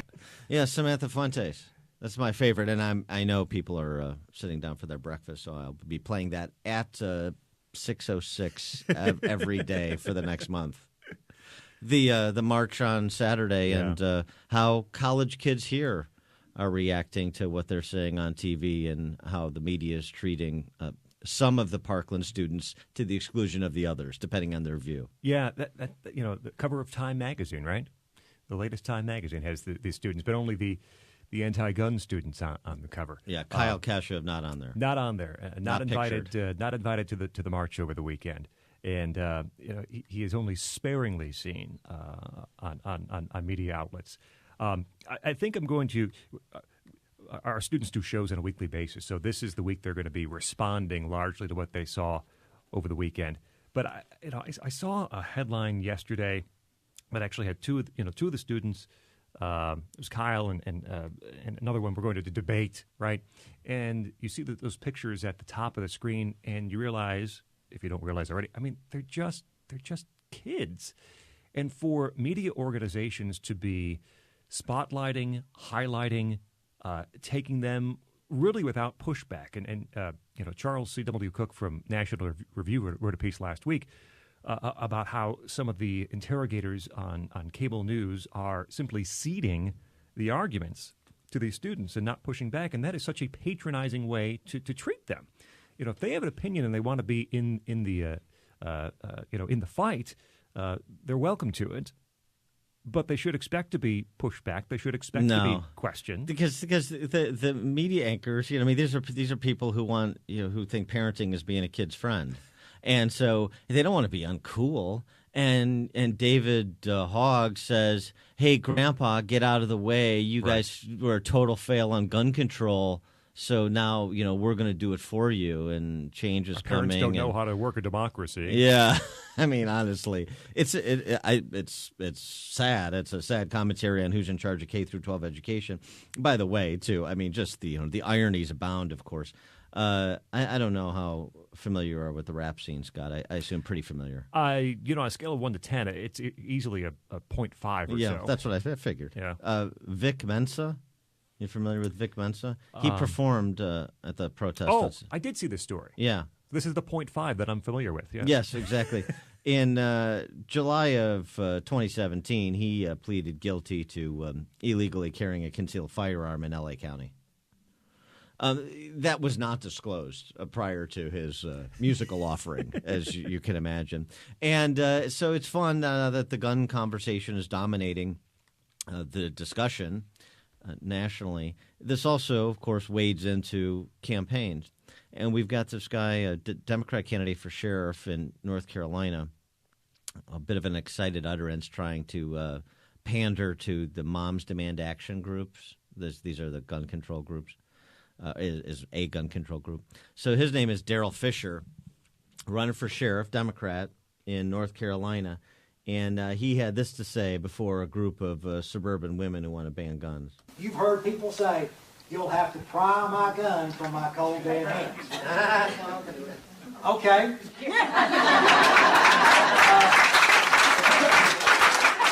Whenever you pass away, we'll come get it. I don't know. I'm just saying. Joking just a little bit there. 312-642-5600, turnkey.pro answer line, 64636-DA, turnkey.pro text line. How funny is Democratic Sheriff candidate Daryl Fisher? How funny is he? Now, I find that hard to believe. I've been told by credible sources that this is not about banning guns, and they're not coming for our guns. They just want reasonable, common sense restrictions. So that seems very odd that someone would say, a sheriff would say something like that. Yeah, well, this is the direction you're going, and I mean, of course, the rhetoric on the left at the march and elsewhere is boogeyman politics. It's demonizing, and it's a predicate to gun confiscation. That's what they really want. They know they can't do it, so it's just like, I know I can't move a government takeover of health insurance through the front door, so I'll move it through the back door. Mm-hmm. That's the same thing here. And you've had others suggest, here's what we do. We get bump stocks banned. Right. And then we get into some kind of assault weapon, quote-unquote assault weapon, and then we just continue to move on down the line. That's always what the gun control movement has been about. And I know you recently had an experience, a little briefing on guns that's kind of interesting. Yeah. And actually one of the speeches from the students over the weekend said exactly what you just said. We're going to take an inch of the bump stocks and then grab a mile. Yeah. Go further. But yeah, at the Michigan Association of Broadcasters had their annual conference a few weeks ago, and one of the discussions they had was called Guns and Ammo. And it was a 1-hour briefing on what media members should know about guns and ammo. And I must tell you, it was a full room, full of broadcasters. Did a survey at the start of the start of the presentation, saying anyone would consider themselves anti or pro gun control. Most of the room, Michigan's a pretty good gun state, so to speak. Most of the room was not in favor of additional gun control. But we get in front. It was 1 hour's worth of extremely informational, basic information about guns. What people should know. If you're going to be covering something, you should know about it. Take an interest in it. Take an interest of it. If you get couldn't hurt to be knowledgeable. Right. If you get something wrong in a report, why would people who are listening to you or reading you take anything else at face value if you can't get the basic facts right? And so we went through what's automatic, what's semi-automatic. Why do the media always get things wrong when they say it was an automatic weapon used at a school shooting? It's never an automatic weapon for various reasons. Highly regulated since, 86 or so, right? Since that law. What's a magazine? What's a clip? What makes an assault rifle? It's not. It just looks scary, right? It has this attachment on it that makes it an assault rifle. This thing that looks like a Red Ryder BB gun is the same thing without this attachment, and yet this would be banned and that would not be banned. So we went through, and there were actually really excellent questions. I was impressed by both the presentation, and it was done by a guy from Poynter Institute, I think. Did a very good job, and the crowd, media members, asked excellent questions through the whole thing. So on both sides, I came away impressed. It actually came away more knowledgeable about the subject myself. So I think that was extremely helpful. But that was only for Michigan broadcasters. That was only for Michigan broadcasters. Yeah. Yes. See, you got to do one of those for the D.C. press corps, and that's going to be more of a semester long practicum. Building some because, intensive out of class homework to make sure they understand what's going on. Yeah, because you're starting at the rudimentary level. I mean, that's part of the problem too. Is with some of these people, I don't have the energy to go as far back as I need to go back to educate, say, Nicole Wallace or pick your MSNBC host about guns. It's just like, okay, you're dismissed. Yeah. You're expelled. Yeah, and I there's this pushback now. David French is going to wrote a column about it, and we'll talk to him about it in a bit. But people saying just because I don't know what I'm talking about doesn't mean you shouldn't listen to me. Right. That's the argument. Yeah. Just because I don't know the basic facts about a giant policy position that I want to shove down the throats of Americans across the country, just because I don't know those things doesn't mean you shouldn't listen to my conclusion. There's, I think it was Victor Hugo said, "There's nothing more powerful than a fact-free opinion." Maybe I don't have that exactly right. I'm going to feel my feelings. I mean, it's parody worthy. I'm going to feel my feelings. The facts don't matter. The consequences. So my feelings trump any distillation of facts or evidence. And in addition to that, they're also the basis to make public policy prospectively. Right. And I don't care what the consequences are because I'm going to feel better about you doing what my feelings say should be done. It's remarkable. And it's a lack of intellectual curiosity. So many start with the position that, I mean, frankly, as you pointed out, it's a confiscation ban sort of point of view. That's what they really want, couching it in these common sense reforms. They start from that position. They don't wish to learn anything more about the topic, guns in general, or what has been successful in the past, or what impact this is going to have. And they're not really curious about finding those figures out that might change their mind.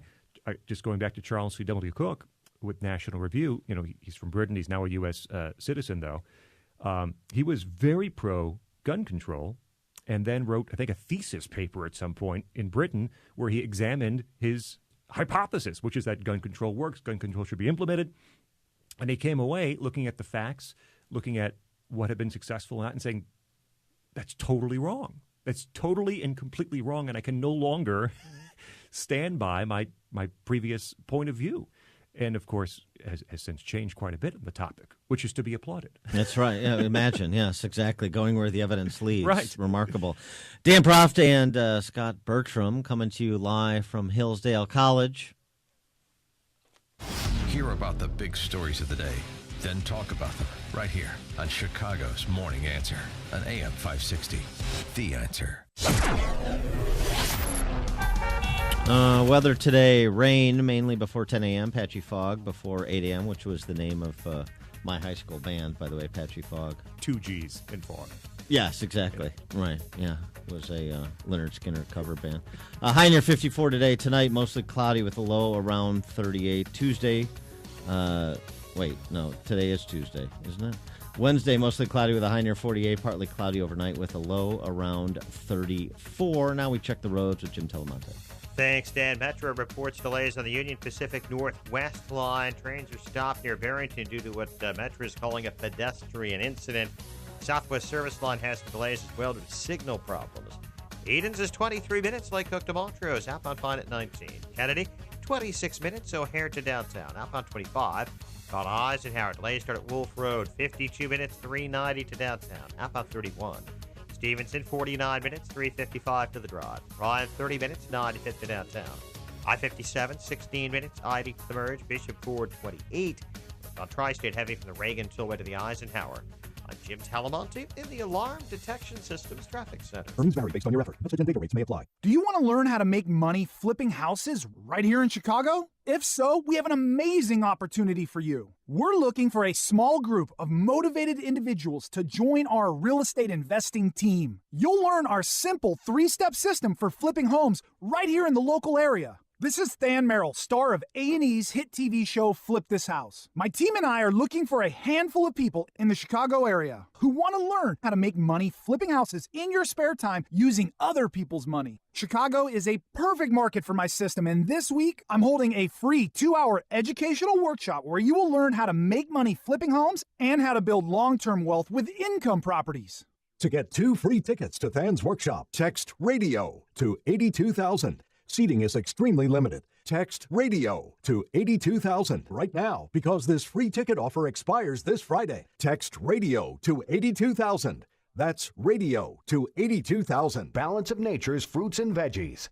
I'm Mark Gastineau. I played in the NFL for 10 years. I was diagnosed with CTE, with dementia, Alzheimer's, and Parkinson's. The fruits and vegetables that we take from Balance of Nature is the best thing that we could ever do. And I'm calling in now to order extra because of my wife has been taking mine because she sees the difference in me. It is a wonderful thing that Balance of Nature is doing. I hear the testimonies on the radio, but I'm a testimony for myself. And the fruits and vegetables, if I don't take them every single day, my day is not going to go the same. So God bless you, and thank you for what you've done for my wife and I. When you call, use discount code CHICAGO, and we'll take 35% off your first month's order and ship it to you free. Call 800-246-8751 or go online to balanceofnature.com and use discount code CHICAGO. There's a lot going on with your mouth. It's how you communicate through speech and your smile. It's where you put food to fuel your body. It's how you show affection to your loved ones. The health of your mouth and teeth are so important, and Dentistry for All Ages in Elk Grove Village can help keep your mouth and teeth in excellent condition. When is the last time you had a dental checkup? It's suggested every 6 months. Dr. Leischner and Dr. Fernelli at Dentistry for All Ages focus on comprehensive consultations and most dental services. But start with an oral cancer screening using Velscope. It sounds technical, but it's a really simple process. And right now, you can get a free oral cancer screening with your dental cleaning and exam. Dentistry for All Ages is in Elk Grove Village, Suite 660, in the Eberly Building in Alexian Brothers Hospital, with a convenient indoor parking garage located on the first 4 floors. Call 847-439-2445 for an appointment, or go to dentistryforallage.com.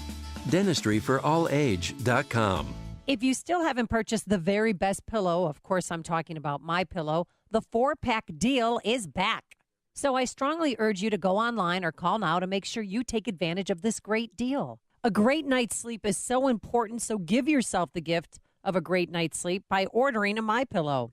By using the promo code Amy, you'll get the absolute best deal available anywhere. The MyPillow 4-pack deal includes 2 premium MyPillows and 2 Go Anywhere MyPillows at 50% off.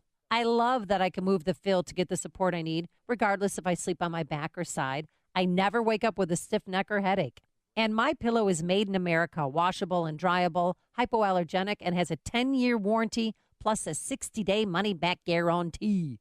So get your 50% off the 4-pack by calling 800-489-0201. Use the promo code Amy or visit MyPillow.com. That's 800-489-0201, promo code Amy. When it comes to your home, nothing's more important than your roof. Everything underneath depends on it, right? Even if it's not leaking yet, you know it's important to be proactive and repair or replace it before you have a problem. And in Chicagoland, the decision to call Best Deal Inc. first is a no-brainer. For nearly 2 decades, Best Deal has delivered great service and beautiful roofs, as well as the best deal. By dealing directly with owners Greg and Dan, you'll get the absolute best deal anywhere because Best Deal maintains zero stock or warehousing, so there's no overhead to pass on to you. Best Deal uses the highest quality materials and latest, highest tech equipment. And their skilled tradesmen will complete your job on time and to your satisfaction. So if a new or repaired roof is on your list this spring, don't hesitate to get the best roof deal. Call licensed, bonded, and insured Best Deal today for your free estimate at 877-77-BEST-D or visit bestroofdeal.com. That's 877-77-BEST-D or online at bestroofdeal.com. AM 560, The Answer. Dan and Scott Bertram, general manager of WRFH here in Hillsdale, Michigan, broadcasting live this morning from Hillsdale College. And Scott, Billy Bush, no, not that Billy Bush. I was confused. I'm talking about the Billy Bush, who is the great-grandson of beer baron Adolphus Bush. He's 58 years old, and he's doing court tomorrow because he got in a fight with a sixth grader. He is alleging that some other kid sucker punched his kid, and so he got involved and said, "What do you think you're doing?" More colorfully than this, much more colorfully. Yeah, you can't do that. And then the kid mouthed off and tried to hit him as he's grabbing him by the shirt collar and pushing him back against the wall, and that upset Mr. Bush more, and then parents pulled him off, threw him out of the gym. Yeah. Now the attorneys are involved, and there's nothing more fun than reading prepared statements, competing prepared statements from attorneys for the two families. Here's the Bush family attorney. Mr. Bush was unfortunately confronted last November with a situation where his son was bullied, actually sucker punched, by a much larger middle school student directly in front of him during a school basketball practice. School personnel failed to react, so he did what every parent would have done in the situation. He beat up a sixth grader. No, that's not what they say. The school's video of the event clearly shows that Mr. Bush did not act with any maliciousness and that his actions were directed at protecting the safety of his son and others involved. Well, that sounds eminently reasonable. Yeah. I'm glad that we have the statement from the Bush attorney. It's cleared things up. Well, you get the other attorney. Derek Falb, who's the father of the 11-year-old boy allegedly assaulted by Bush. We didn't want to comment on the situation, but of course Bush's attorney responded, so now we are. First, the statement attempts to paint a grown man with a history of erratic behavior, parentheses, such as biting a man's ear off. I hadn't heard that story. I hadn't heard that story either. I'm not sure. And he doesn't really provide any more detail, but now I would like to know, was Evander Holyfield the victim in that case, too? A history of erratic behavior who physically assaulted an 11-year-old boy as a sympathetic figure. Second, attempts to paint the victim as a bully when it was Mr. Bush's son who was the initial aggressor in the incident between the two boys. Third, it suggests the school failed to react. In fact, the school administration basketball program acted swiftly, and so on and so forth. So this bud's for you. And there's an accusation accusation that actually Mr. Bush's son was the instigator, and the statement says, right. While Mr. Bush may not have liked seeing his son receive a dose of his own medicine, him attempting to resolve his son's conflict with another 11-year-old boy is shameful. Yes, well, yeah, you probably don't. I mean, just as a matter of course, kind of a la Woody Hayes, you probably don't want to put your hands on an 11-year-old boy. You're asking for trouble. Whoever started the fight at the basketball practice, you intervene and separate, and then you don't start throwing punches. or grabbing kids. What are you doing? This is not the fight that someone else started and you're going to finish if you're an adult dealing with 11-year-olds. I wonder if the Falb, this is the other family, the Falb attorney will be able to get the ear biting incident in, or whether that will be prejudicial. I want to follow this trial now that I know about the biting off another man's ear. If it still exists. Dan and Scott Bertram coming to you live from Hillsdale College, and coming up after we check the headlines with Carnegie Mellon grad Dave Stewart. So long going to have to explain why they're celebrating Karl Marx. Yeah, Dave. Aren't you a bit... Well, hey, look, I'm ashamed of where I went to school. You can join the club if you like. No, not at all. What about Karl Marx? They could be honoring Frederick Douglass. I graduated before him, so I wasn't there. Before Marx. Yeah. All right, so you're absolved. All right. We check the headlines with Dave Stewart.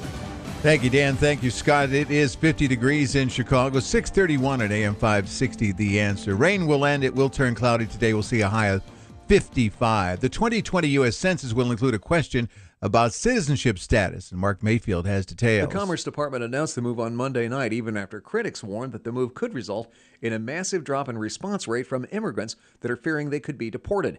In a statement, the Commerce Department said having this data will permit more effective enforcement of the Voting Rights Act.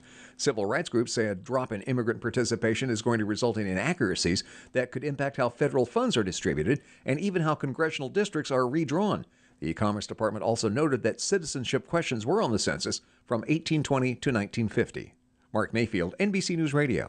2 young men are charged with what French police call the anti-Semitic murder of an elderly Jewish woman who survived the Holocaust. Paris police say the men in their 20s stabbed 85-year-old Mireille Knoll nearly a dozen times before setting her apartment on fire last Friday. Lower investment returns for the Chicago Teachers Pension Fund means an additional $1 billion hole in the system.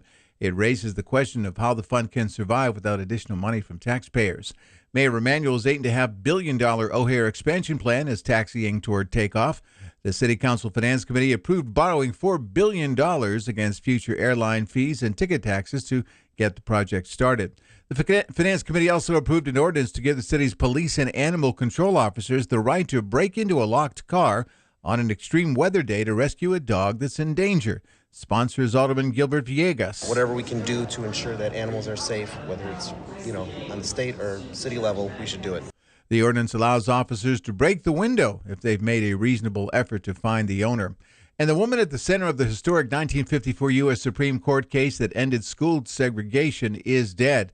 Linda Brown was just 9 when her father tried to enroll her in an all-white elementary school near their home in Topeka, instead of an all-black school that was farther away. Justices in Brown versus the Board of Education ruled that having separate schools for black and white students is unconstitutional. Linda Brown, 76 years old. In sports and hockey, the San Jose Sharks over the Hawks 5-4 in a shootout. In the NBA, the Bulls are at Houston tonight. The news is a service of Lowe's. Pro customers at Lowe's, you can save 5% every day when you use your Lowe's Business Credit Account. That's 5% on all purchases in-store or online. Subject to credit approval, U.S. only. AM 560 News Time 6:34. We'll check traffic in 2 minutes on AM 560, The Answer. Dennis Prager reacts to Hillary Clinton's comments. I want people on the left to understand something. Almost half this country feels about Hillary Clinton as you do about Donald Trump, with the big difference that we have a reason to. She and her husband traded in money for favors while in power. Donald Trump never did anything like that. The Dennis Prager Show. Weekdays at 11, right before Sean Hannity at 2 on AM 560. The Answer. Get your truly free credit score and free credit monitoring from Credit Karma. Download the Credit Karma app today. Credit Karma. Get knowing. Good evening, everyone. My name is Tom, and I'll be your server tonight. Just to let you in on some of the specials that we currently have. First is a wild-caught heart disease served on top of a bed of onset diabetes with an arthritis dressing. Second, we have our chef special. It is a sautéed obesity served 2 ways with a side of gastrointestinal issues. Anyway, can I go ahead and get you guys started with some drinks?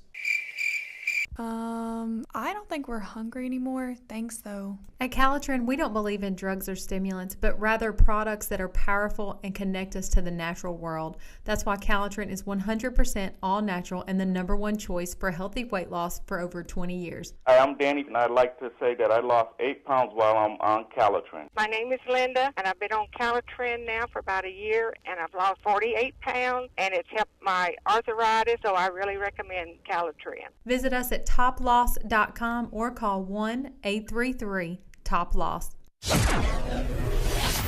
At 6:36 from the Alarm Detection Systems Traffic Center, Jim Talamonte. Thanks, David. Metro traffic is stopped right now on the Union Pacific Northwest line in both directions near Barrington due to a pedestrian incident. Eden's inbound delays start at Devon Avenue. It's 23 minutes. Lake Cook to Montrose, up on 19. On Kennedy, 33 minutes. O'Hare to downtown. 15 from Montrose, 12 in the Express. Up on 11 minutes to Montrose, 28 to the airport. A little heavy on westbound 190 from Kennedy to the Tri-State. On Eisenhower, delays start at Wolf Road. It is 52 minutes, 390 to downtown, up on 31. Stevenson, 52 minutes, 355 to Lakeshore Drive, up on 36. Mount Ryan, 32 minutes, 95th to downtown. I-57, 18 minutes, I-80 to the merge. Bishop Ford, 33. Northbound Tri-State slow from the Reagan Tollway to the Eisenhower. Traffic is a service of Staples. Staples knows running out of ink is no way to do business. Help keep your business working and your printers printing. Go to Staples for a huge selection of ink and toner, and find your ink in stock every time and at a low price. Every day, meet every deadline. Staples, it's pro time. Traffic answers when you need them most. I'm Jim Talamonte on AM 560, The Answer. More of Chicago's Morning Answer next, but now the forecast. We'll see the rain this morning, but then it'll clear up to a cloudy day with a high of 55. Clouds break tonight, low 38. Partly sunny tomorrow, high 57. Right now, it's 50 degrees at O'Hare. Next news, 7 o'clock. Get continuous coverage of the latest news, traffic, and weather at 560theanswer.com. Now, more of Chicago's Morning Answer on AM 560, The Answer. This hourly segment is brought to you by Empowered Investing, the show dedicated to investors. Saturdays at noon on AM 560, The Answer. Hey, Joe Walsh here. We need a march for our rights. How about that? Let's talk about that when freedom returns at 5. Good morning, Dan. And in for Amy this morning, Scott Bertram. He's the general manager of WRFH in Hillsdale, Michigan, Hillsdale College, where we're broadcasting live this morning, America's Mesopotamia. And pleased to be here. And so there's the cradle of civilization, and then there's the elimination or the degradation of civilization. So it's time to talk about Stormy Daniels, Scott. So Stormy Daniels' interview with Gloria Vanderbilt's kid drew 22 million people on Sunday night, and that's some kind of record, at least of recent past. For a while, yes. And so what does that say about the prurient interest of the American people? Sex sells? Is that the most basic lesson we take out of this? That you can possibly get people more interested in a Stormy Daniels interview than Russia collusion? That they might be more interested in hearing what an adult film star has to say? I guess that's what we take away. And the spillage from Sunday night continued on into the Monday morning shows. Michael Avenatti, who started out doing opposition research for Tiny Dancer and then descended a rung on the evolutionary ladder to be Stormy Daniels' attorney. He was making the rounds and actually taking on some water from even the Savannah Guthries of the world for what that interview was and what it wasn't. You were here almost 3 weeks ago, and I asked you whether there was any evidence, documentary evidence, text messages, photo evidence that verified that Stormy Daniels had the affair she claims that she had. You said to me, that's a question that Miss Daniels will have to ultimately answer. Cut to last night, she's asked directly about this on 60 Minutes, and she says, my attorney has instructed me not to answer. So, does she or doesn't she have this evidence? Again, we're not going to get into the details of everything we have at this time, and there's a reason for that. We're in the very early stages of this case. We understand American people want all the information right now, immediately. It would make no sense for us to play our hand as to this issue, and we're not going to do it right now. Why not? This is the very moment you need to do it. She has denied it 3 times. She has stated this affair didn't happen. Isn't this the very moment she should come forward and, as you might say, put up or shut up if she has this evidence? Put up or shut up. She sat down with a major journalist and answered some very tough questions. Where's Mr. Cohen? Is he coming on after me? I don't think so. Where's President Trump? Is he going to come on after me? She's answered, let me finish. She's answered some very difficult questions. We're not going to play our hand right now, and the reason is because we have a case to win. But wait a minute, Michael. You tweeted a picture of a DVD or a CD suggesting that there was going to be more evidence. That's the suggestion, right? You don't disagree. And there will be more evidence. And now you're being coy. Much like after Stormy Daniels' movie, people have to shower. I feel like I need one after listening to Avenatti, even for 90 seconds. If this enters the court system, can we give Stormy Daniels the respect she deserves by perhaps referring to her as her real name at some point? Or is she always going to be Stormy Daniels? Well, she's always Stormy Daniels to President Trump, I'm sure. It's fascinating what the American people want and what the American people don't want. I mean, no better spokesman for the American people than Michael Avenatti. But now, and the obvious follow-up question, though, to that clip is, why does Savannah Guthrie hate women? I mean, you believe Stormy Daniels when she says she didn't have an affair, and then you believe her again when she does she did have an affair. You believe her when she says it's not for money, even though she took $130,000. Whatever the last utterance is, we must believe, mustn't we? That's what I've been told. Listening to Avenatti say we don't want to play our hand sounds very devious, right? It sounds very.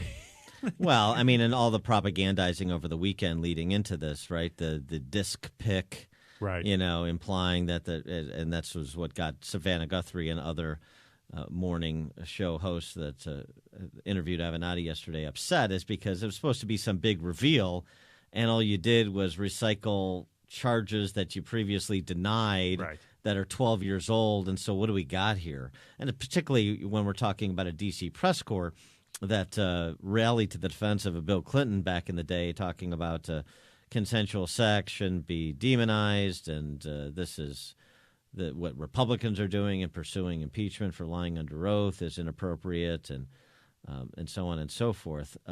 Even though, of course, today the idea of a man in his 50s and a subordinate in her who's 20 engaged in an affair, these same people would be talking about the power dynamic and how that's that's kind of de facto force and inappropriate, and so on and so forth. But I mean, all the standards get eliminated and rewritten because they're just based on people's immediate political interests, right? But just this whole business of Stormy Daniels, I guess it was interesting to see what she had to say, and would there be some kind of big reveal? Well, the reveal was the threat, right? That she was threatened after the fact, and we didn't know that before. And does that fit a pattern of other women who also allege that after alleged relationships or, that they were also threatened in a similar manner? And and Megyn Kelly made some. There was some overture that Megyn Kelly made, but being threatened by Corey Lewandowski, right, that resurfaced in the wake of Stormy Daniels saying she was threatened. I don't know. Could some hanger-on of Trump said something untoward to Stormy Daniels or Megyn Kelly?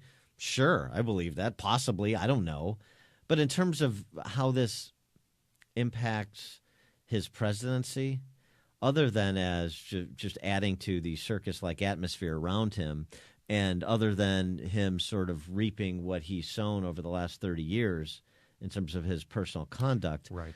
What the lasting impact of what she and her attorney have to say doesn't seem to me like it's going to have much staying power. I mean, does any of this not line up with what we already knew about the president's?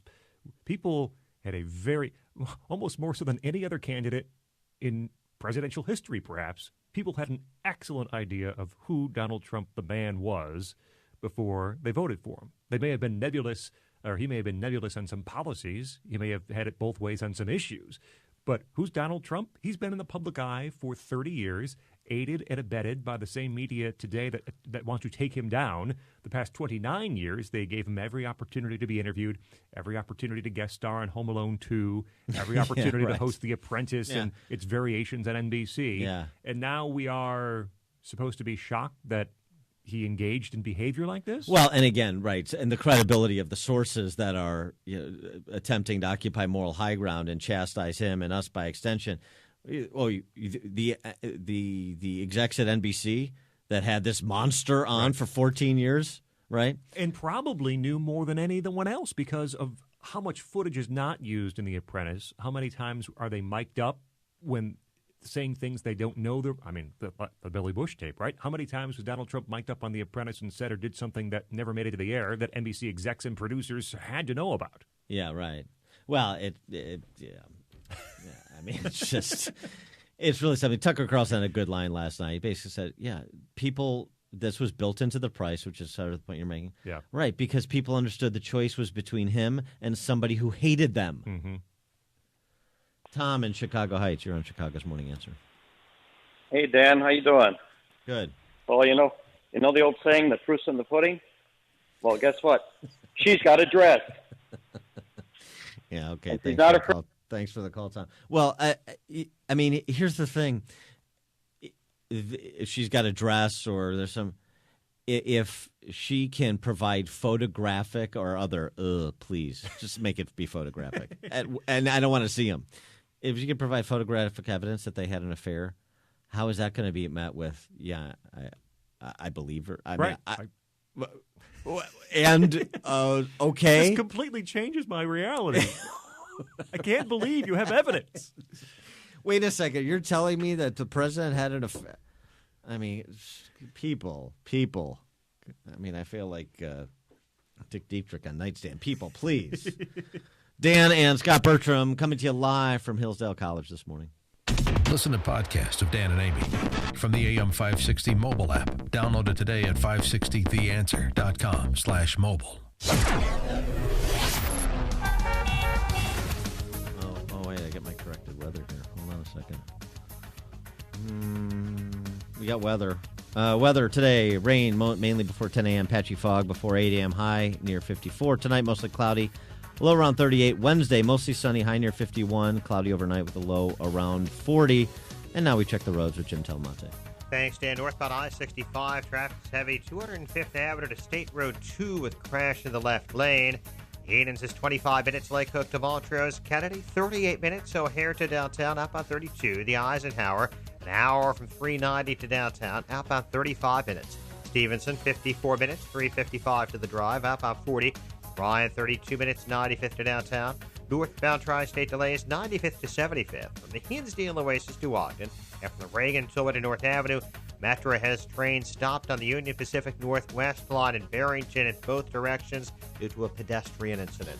I'm Jim Talamonte, the Alarm Detection Systems Traffic Center. I'm Lou Dobbs. Senator Grassley wants Facebook's CEO to testify on Capitol Hill. Sharpie markers lose millions of dollars in sales, and banks to the rescue of Remington. Those stories next. This is Jack from Banyan Hill. You like freedom? I do. You like money? I do too. If you like freedom and money, then you're gonna love Freedom Checks. You see, over the next few months, an estimated $34.6 billion is up for grabs to anyone who stakes their claim. Yep, you heard right. $34.6 billion. To get all the details, just go to www.myfreedomchecks.com. Thousands of people are already lined up to cash in. Take Doug, for example. He's a 46-year-old from Joplin, Missouri, who's set to get a check for $24,075. And if Doug can do this, I've got a hunch that you can too. But here's the thing. If you want a chance to grab your full share of this $34.6 billion payout, you must have your ducks in a row by May 1st. So don't wait. Get over to www.myfreedomchecks.com before the May 1st deadline. That's www.myfreedomchecks.com. The chairman of the Senate Judiciary Committee has called on Facebook CEO Mark Zuckerberg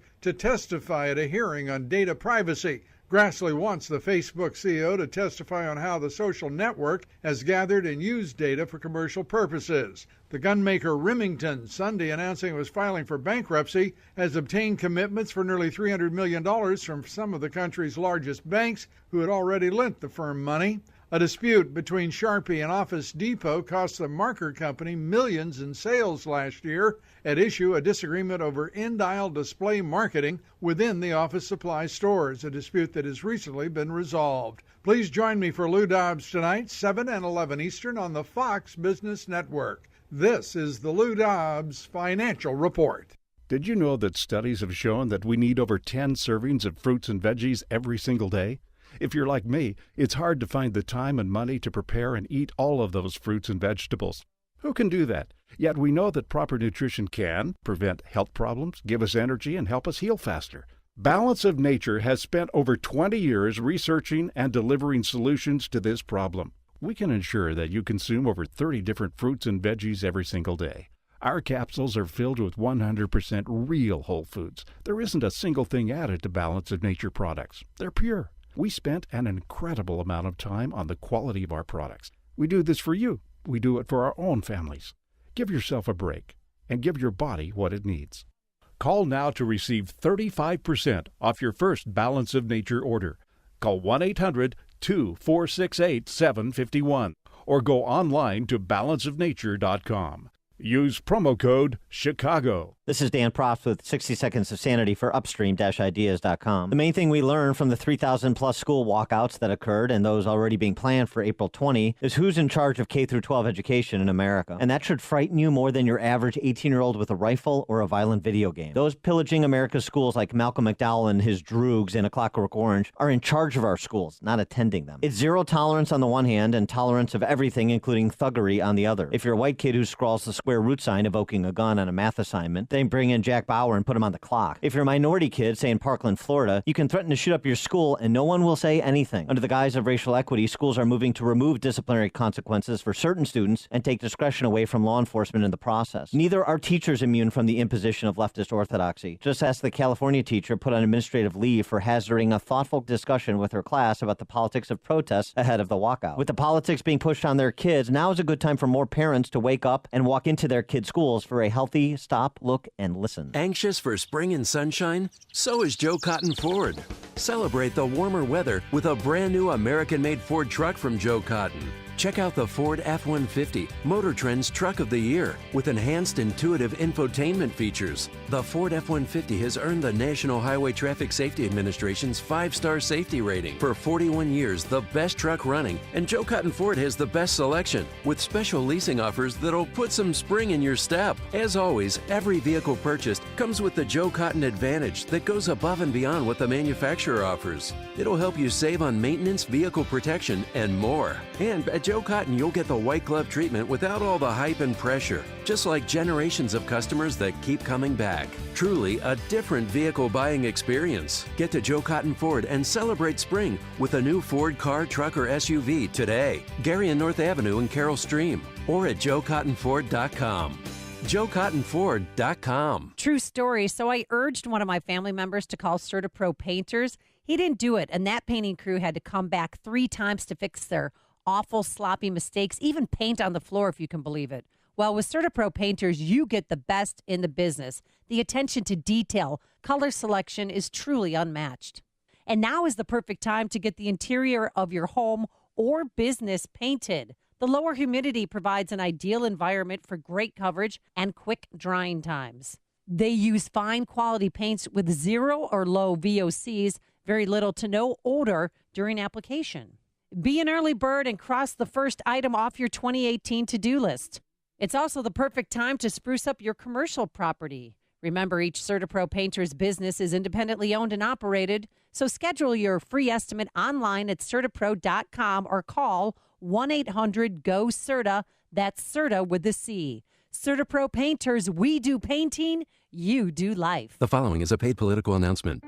For decades, our country has lived through the greatest jobs theft in the history of the world.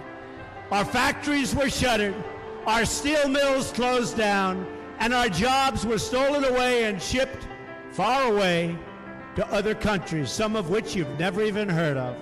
And who's responsible for those lost jobs? Career politicians. Senator Joe Donnelly profited from Mexican labor, and Congressman Todd Rokita and Luke Messer, they voted to fast-track Obama's trade deals. Donnelly, Rokita, and Messer let Indiana jobs go to China and Mexico and sat on their hands. We can't trust them to bring good jobs back.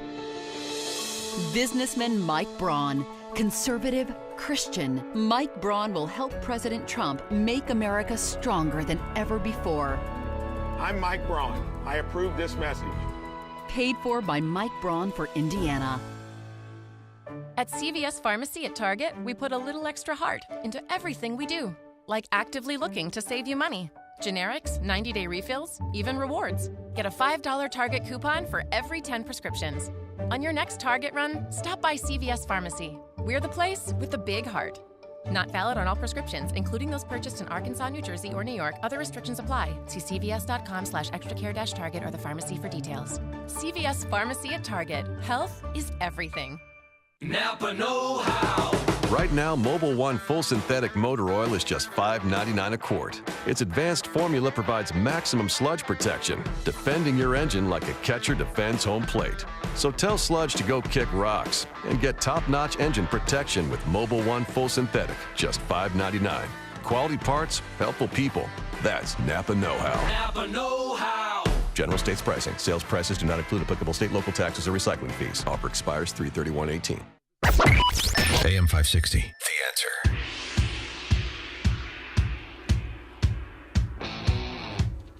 Dan and WRFH General Manager Scott Bertram sitting in for Amy this morning, broadcasting live from Hillsdale College. And Scott, yesterday, Linda Brown passed away, 75 years old. She, the 9-year-old girl in the famous Brown v. Board of Education case decided by the Supreme Court in 1954 that desegregated schools and overturned Plessy v. Ferguson.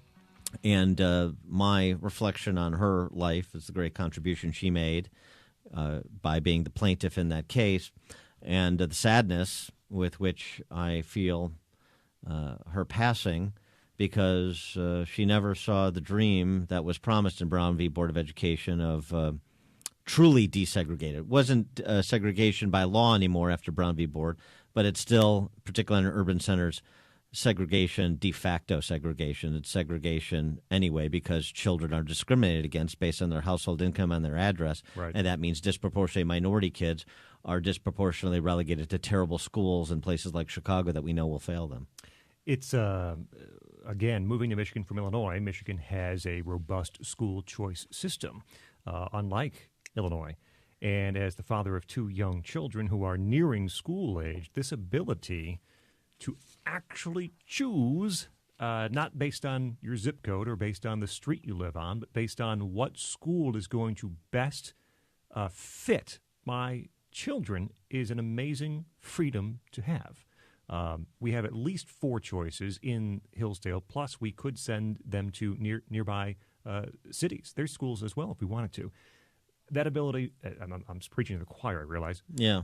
Ends Well, up, the okay. competition that is then between these schools to attract students. We get stuff in the mail. Say, please attend our school. And it's not because they want our, the money that we are paying, but there's state money, of course, but they want students. They need to know how to attract students and what kind of programs are going to be best for students in the area. And that's just not the case in Illinois. It's not the case in many places. I just think that is one of those issues I wish would be pushed harder. And 65 years after Brown v. Board, SAT scores by ethnicity, 96 to 2006.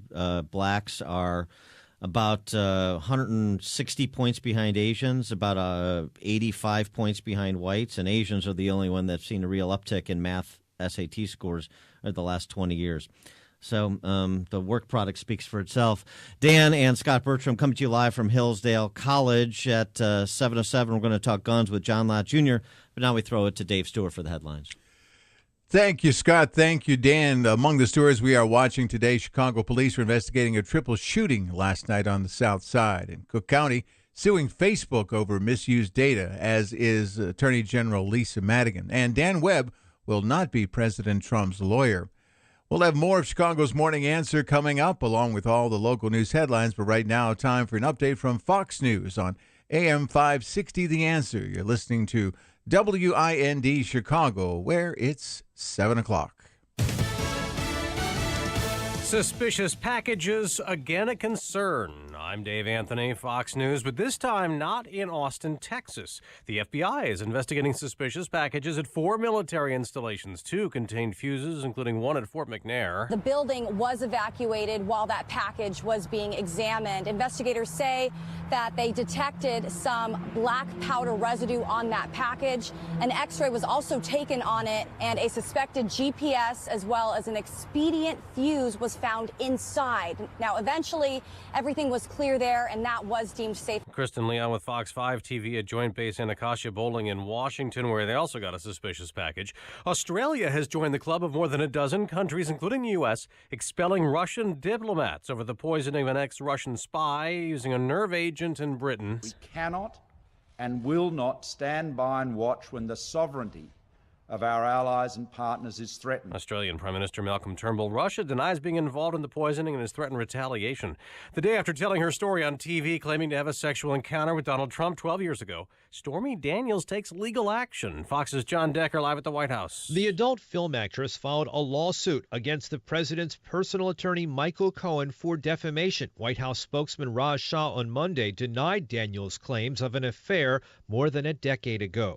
The president strongly, clearly, and has consistently denied these underlying claims, and the only person who's been inconsistent is the one making the claims. The defamation suit, if it's not dismissed, would potentially permit Daniels' attorney to depose Cohen and the president under oath. Cohen paid Daniels $130,000 as part of a non-disclosure agreement that she and her lawyer are trying to invalidate. Dave? John, California plans to sue the federal government over the 2020 census. The state's attorney general claims it's illegal to include a question about citizenship status. Fox News, fair and balanced.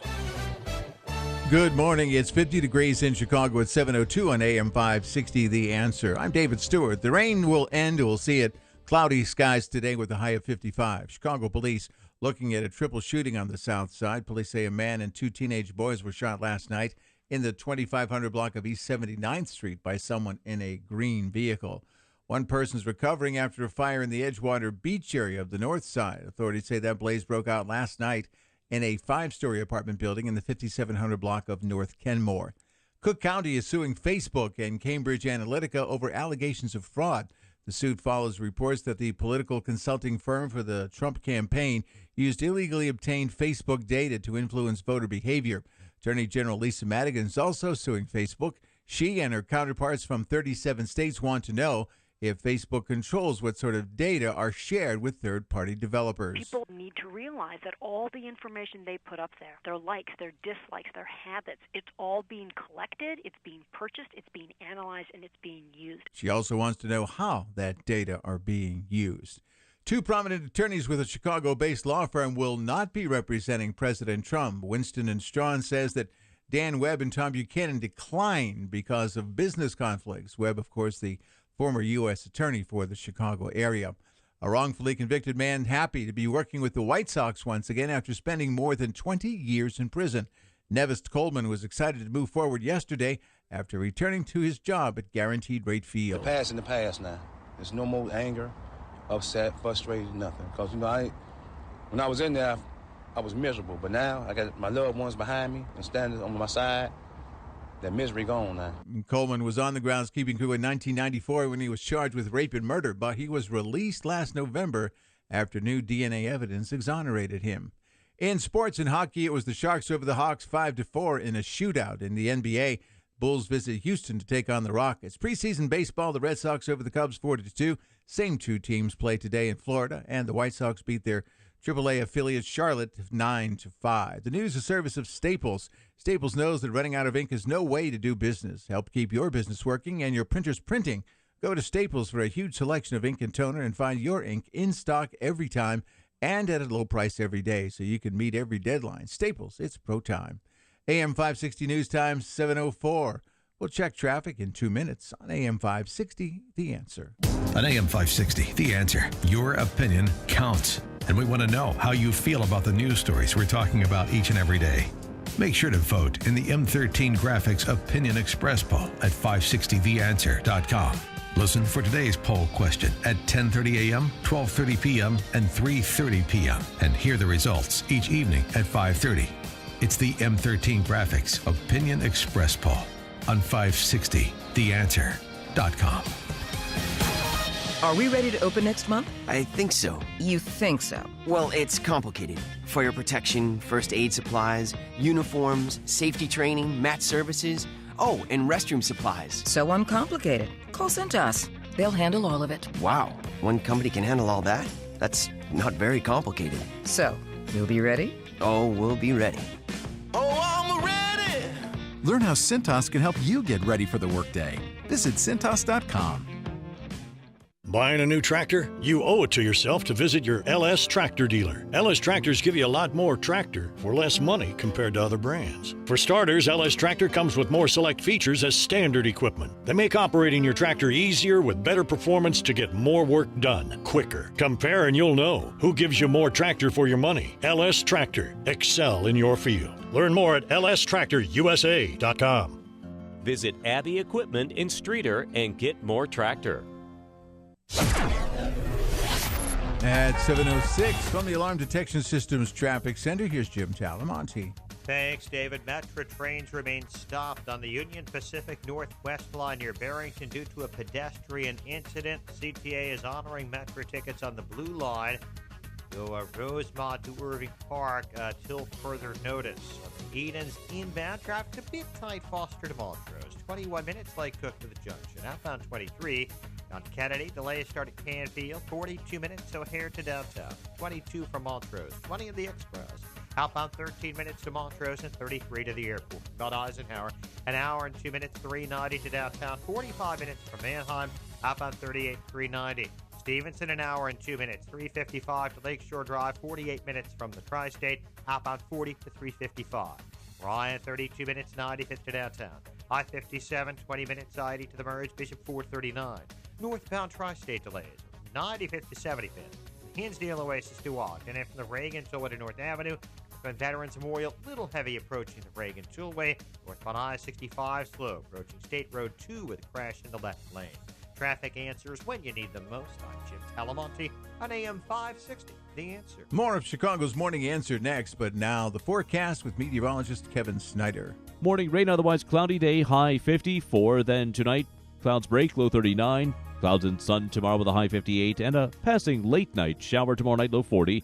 Little rain for Thursday, high 50.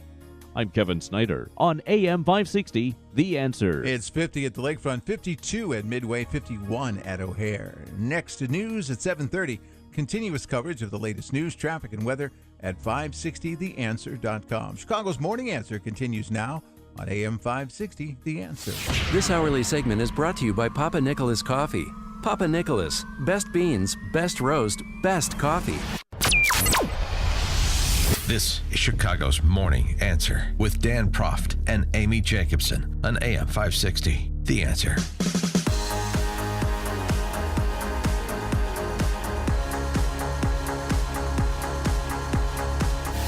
Good morning, Dan, and in for Amy this morning is Scott Bertram. He is the general manager of WRFH, the radio station at Hillsdale College, where we are broadcasting live this morning.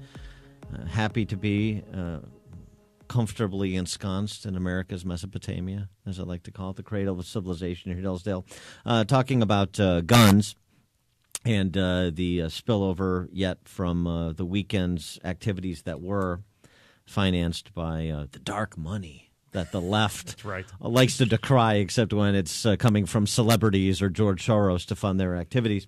And just the continued reaction and the piling on and the dispensing of people's rights so cavalierly. And look, there was a Fox News poll. Majority of Americans would essentially opt for security over freedom.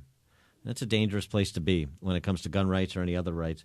This was what was on display at a little forum that was hosted by Moms Demand Action. It's one of these kind of AstroTurf gun control groups of suburban women. A Democrat candidate for local sheriff down in Buncombe County, North Carolina, had this to say during his pandering to these women. This is Daryl Fisher, Democrat candidate for sheriff. You've heard people say, you'll have to pry my gun from my cold dead hands. Okay.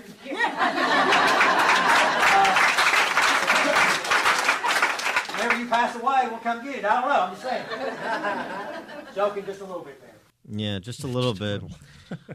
For more on the topic and his reviews of what he saw this weekend and the rhetoric emanating from the kids who've been elevated to policymakers by Schumer and Pelosi and the left, we're pleased to be joined by John Lott Jr., the president of the Crime Prevention Center, author of a number of books, including The War on Guns and More Guns, Less Crime. John, thanks so much for joining us again. Appreciate it. Well, thanks for having me on. So your response to the hundreds of thousands of people that showed up in D.C. to hear David Hogg and others vomit up, in some cases literally, their left-wing talking points on guns and where you think this debate is headed.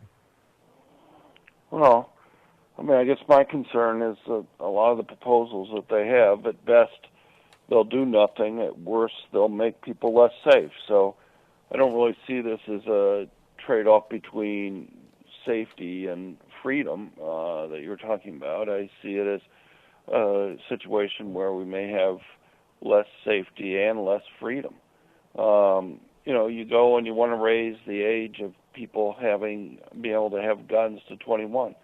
Well, obviously there was this horrible incident where a 19-year-old killed people, but the reaction, what is supposed to happen for a 20-year-old woman who's being stalked or threatened?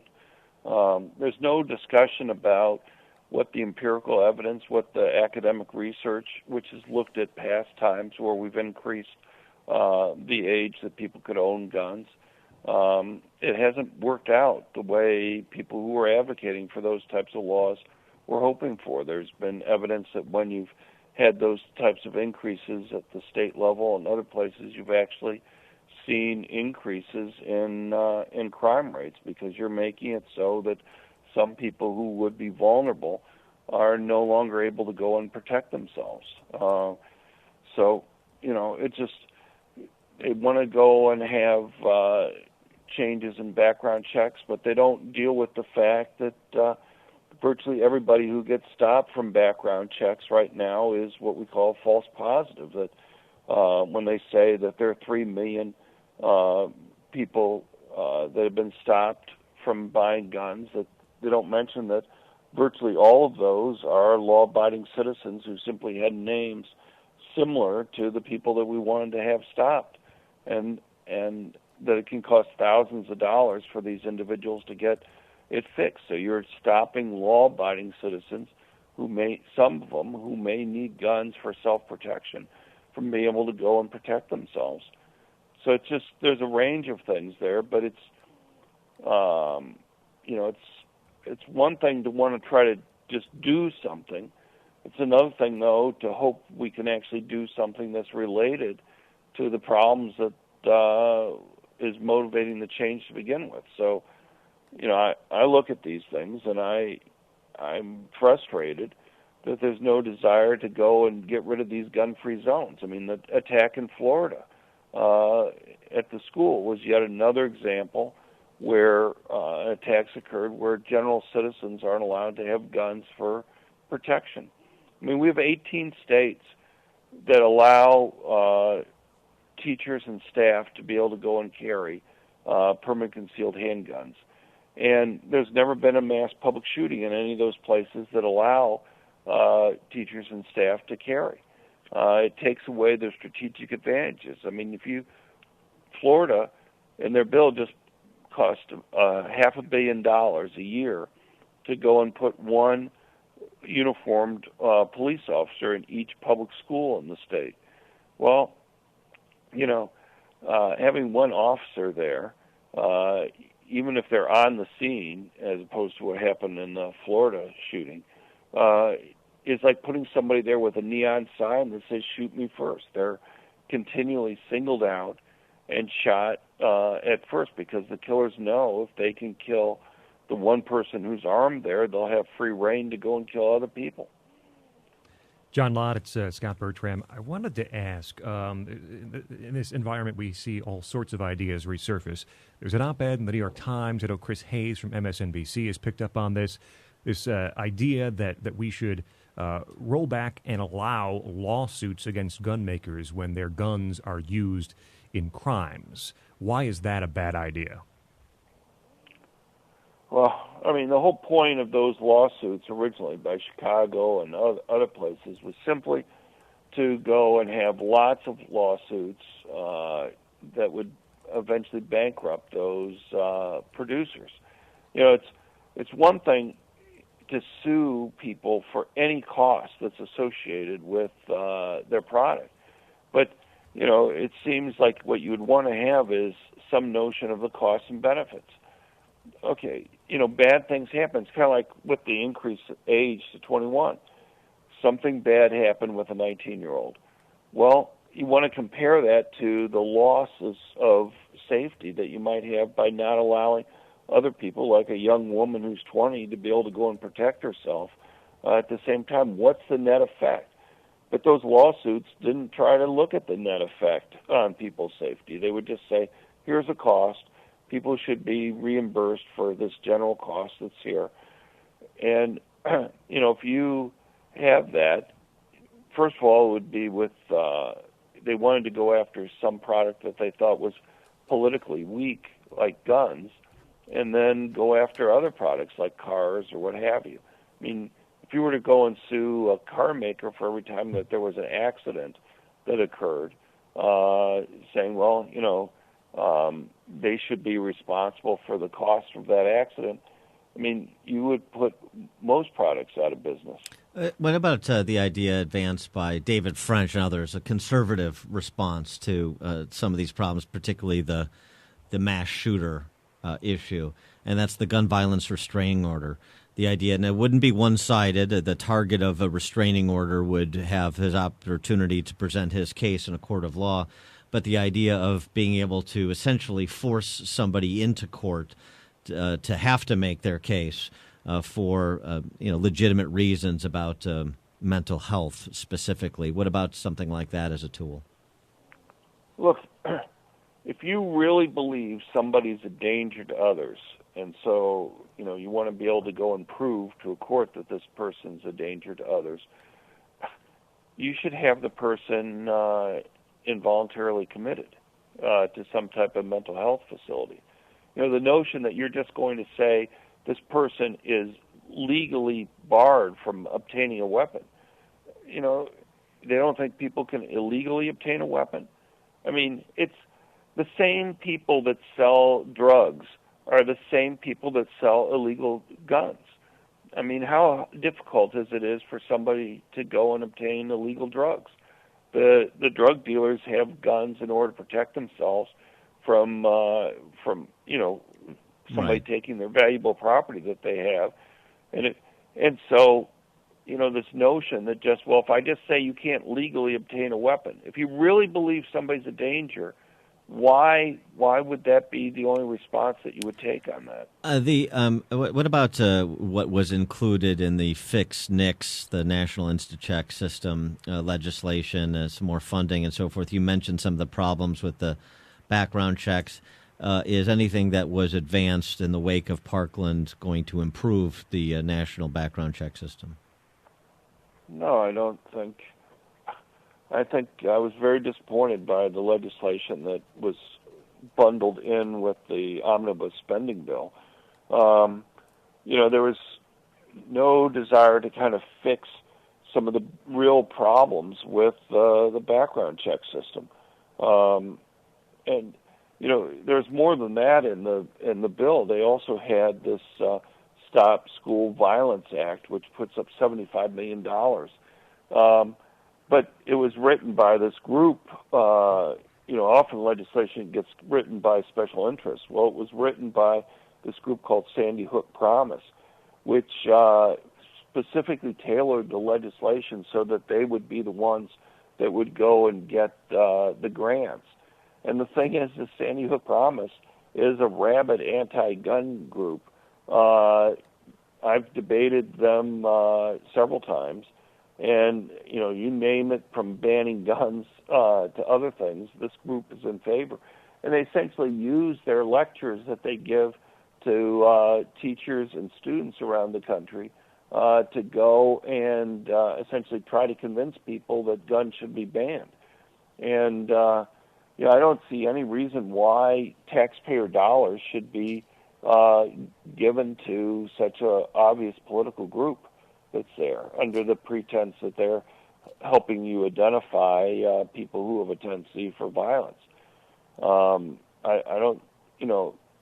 I think people are going to regret a lot of the things that are in that bill. He is John Lott Jr., president of the Crime Prevention Research Center, the author of a number of books on the topic, The War on Guns and More Guns, Less Crime among them. John, thanks as always for joining us. Appreciate your time. Oh, thank you. And he joined us on the Turnkey.pro answer line. There's only one radio show in Chicago talking about today's biggest stories and telling you what they really mean. That show is this one, Chicago's Morning Answer on AM 560, The Answer. Weather today, rain mainly before 10 a.m. and mainly on the plain. Patchy fog before 8 a.m., a high near 54, mostly cloudy with a low around 38 tonight. Tomorrow, mostly sunny, high near 51, cloudy overnight with a low around 40. Now we check the roads with Jim Telemonte. Thanks, Dan. At Barrington, Northwest Highway is closed. Cuba Road to Hart and Cuba is closed. Northwest Highway to Buckley. This is after a pedestrian incident involving a Metra train. There are heavy delays on the Union Pacific Northwest line. Some very limited service now inbound from Barrington to Chicago. There are tickets accepted, Metra tickets on the CTA Blue Line. Eden's 20 minutes, Lake Cook to the junction. Outbound 25. Kennedy, 42 minutes, O'Hare to downtown. Outbound 33. Eisenhower, 58 minutes, 390 to the Circle. 42 from Manheim. Outbound 38, 390. Stevenson, an hour and 2 minutes, 355 to the Drive. Outbound 40 minutes. Ryan, 34 minutes, 95th to downtown. Northbound Tri-State delays. Cicero to 31st. Then from the Reagan Tollway to North Avenue, northbound Veterans Memorials, though 63rd to the Reagan Tollway, the Army Trail toll to 290. I'm Jim Talamonte in the Alarm Detection Systems Traffic Center. You know, it's not too late to service your furnace or too early for your AC. And the company you know you can depend on is the original Arlington Heights Heating and Cooling. They're not one of those massive impersonal companies with inexperienced technicians and subcontractors. Arlington Heights Heating and Cooling sends only their own highly skilled technicians. From service to installation and everything in between, their work quality and customer service is the best. The original Arlington Heights Heating and Cooling keeps homes and businesses comfy and warm. Call Carrie at 847-545-1700 or visit arlingtonheightsheatingandcooling.com. Mention AM 560 and receive 20% off your first service call. That's Carrie at 847-545-1700 or online at arlingtonheightsheatingandcooling.com. The original Arlington Heights Heating and Cooling, not the biggest, just the best. Looking to refinance your existing mortgage and want the lowest rates and lowest closing costs? Then you need to call Team Hochberg. Other lenders boast about having low closing costs, which is like me saying I look good in a pair of 32-inch pants. Truth is, other lenders' closing costs are substantially higher than Team Hochberg's closing costs, and I haven't fit into a pair of 32-inch pants in over 40 years. Compare Team Hochberg's closing costs against any other lenders, and if our closing costs aren't lower, I'll donate to Veterans Roasters, an organization who hires homeless veterans to roast coffee, and an organization Team Hochberg already financially supports. When securing a mortgage, you can either work with a lender whose definition of low closing costs are over $1,000 higher than ours, or you can call Team Hochberg now at 312-751-1333. Team Hochberg has helped thousands of AM 560 listeners, but we can't help if you don't call 312-751-1333 or visit am560david.com. Pearl Mortgage, an equal housing lender, Illinois residential mortgage licensee 4358 and MLS 19186. Balance of Nature's fruits and veggies. Starting Balance of Nature, I felt that the first month I felt different. It made such a difference that Now I wake up, my head feels clearer, I have more energy. Very rarely does my body cramp up anymore. It's the best thing. It's just amazing. I don't know what to say. I just would not be what I am today if I didn't start Balance of Nature. I plan on taking this the rest of my life because until I started taking your stuff, I never took as many fruits and vegetables in a day as I get through you guys. You know, I'm very, very, very satisfied. My pain and it went away. I swear to you that that's the truth.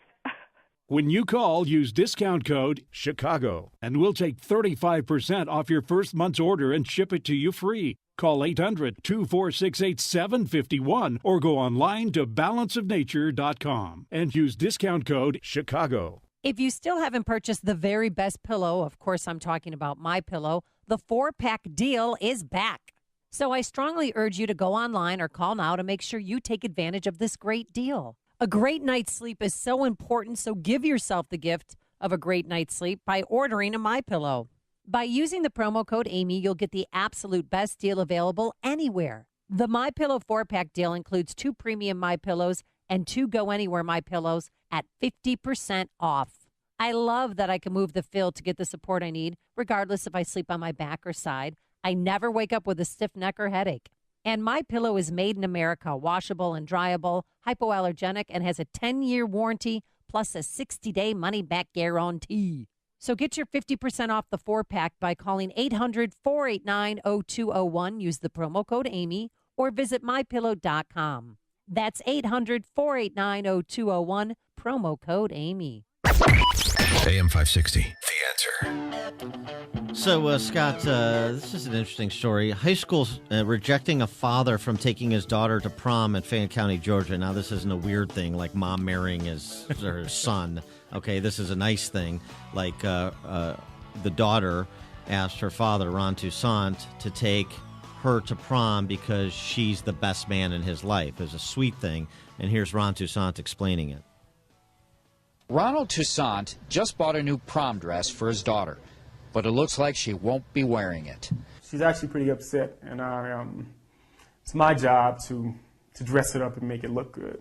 So I've been trying to do that on one hand while fighting on the other hand. Ariel Toussaint is a 17-year-old senior at Fayette County High. Ron says he was very honored when Ariel asked him to be her prom date. She explained it to me. She told me that I'm the best man that she knows. But when the school's principal and district superintendent found out, they said no.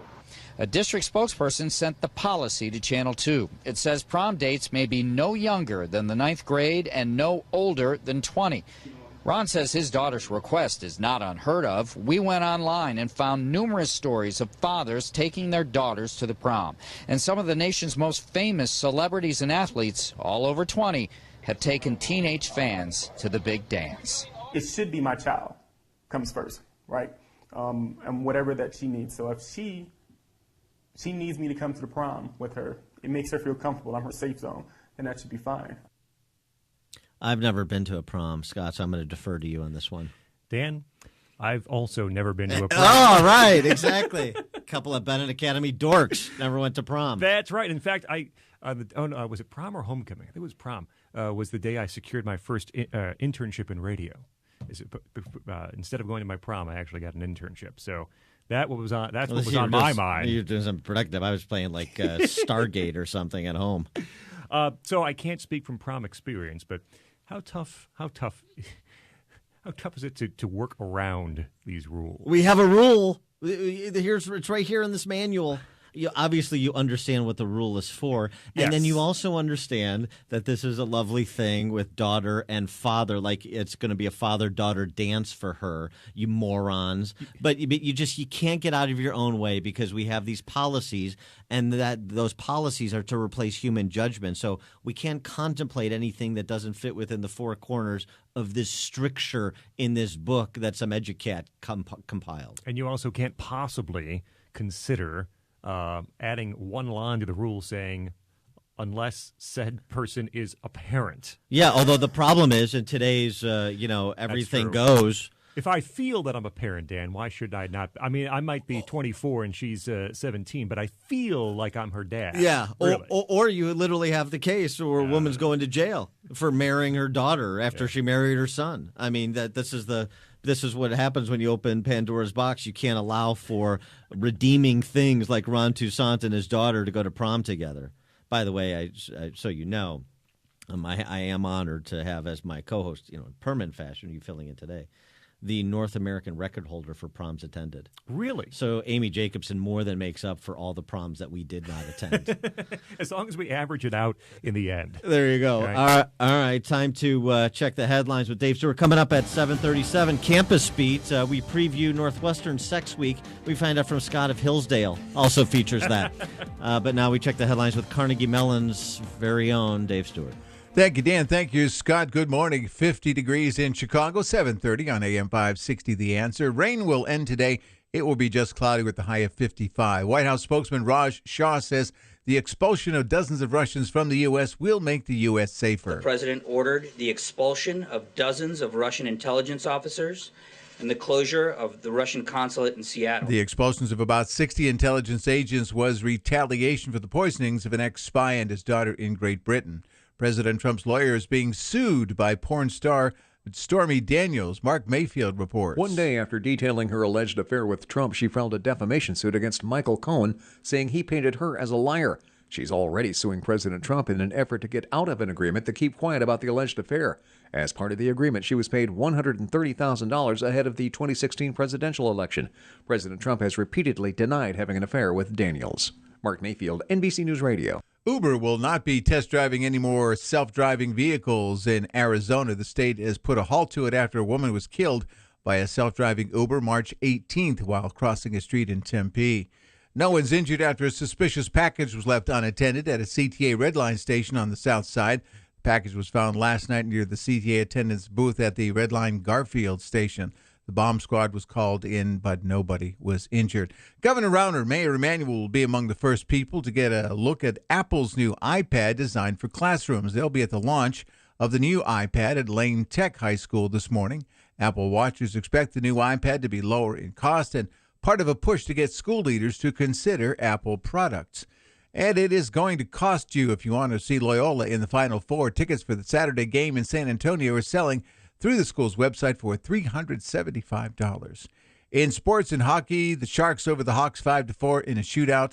In the NBA, the Bulls are at Houston tonight. Preseason baseball, Red Sox over the Cubs 4-2. Same two teams played today in Florida, and the White Sox beat their Charlotte affiliate 9-5. The news service of Staples. Staples knows that running out of ink is no way to do business.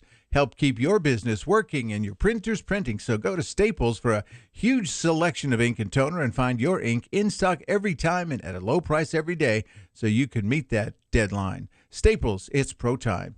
AM 560 News Time, 7:33. A check of traffic in 2 minutes on AM 560, The Answer. Dennis Prager reacts to Hillary Clinton's comments. I want people on the left to understand something.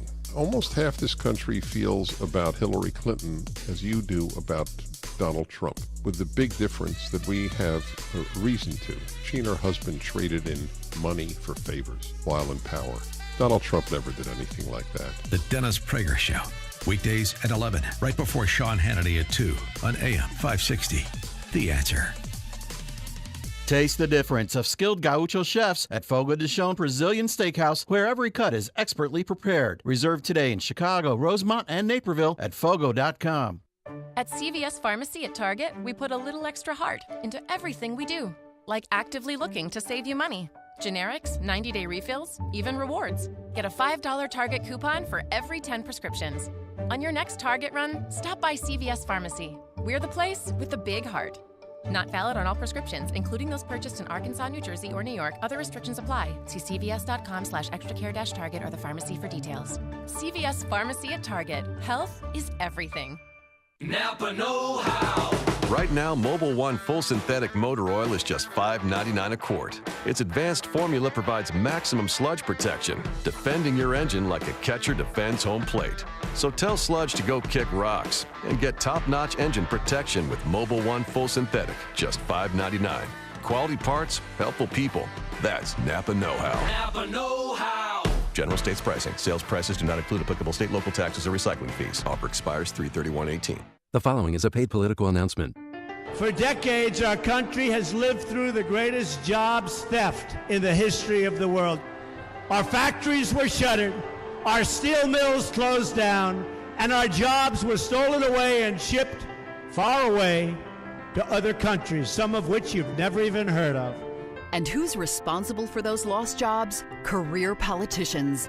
Senator Joe Donnelly profited from Mexican labor, and Congressman Todd Rokita and Luke Messer, they voted to fast-track Obama's trade deals. Donnelly, Rokita, and Messer let Indiana jobs go to China and Mexico and sat on their hands. We can't trust them to bring good jobs back. Businessman Mike Braun, conservative, Christian, Mike Braun will help President Trump make America stronger than ever before. I'm Mike Braun. I approve this message. Paid for by Mike Braun for Indiana. At 7:35 from the Alarm Detection Systems Traffic Center, here's Jim Talamonte. Thanks, David. Metro has very limited service on the inbound Union Pacific Northwest line after a pedestrian incident in Barrington. This has closures of Northwest Highway from Cuba Road to Hart and Cuba from Northwest Highway to Buckley.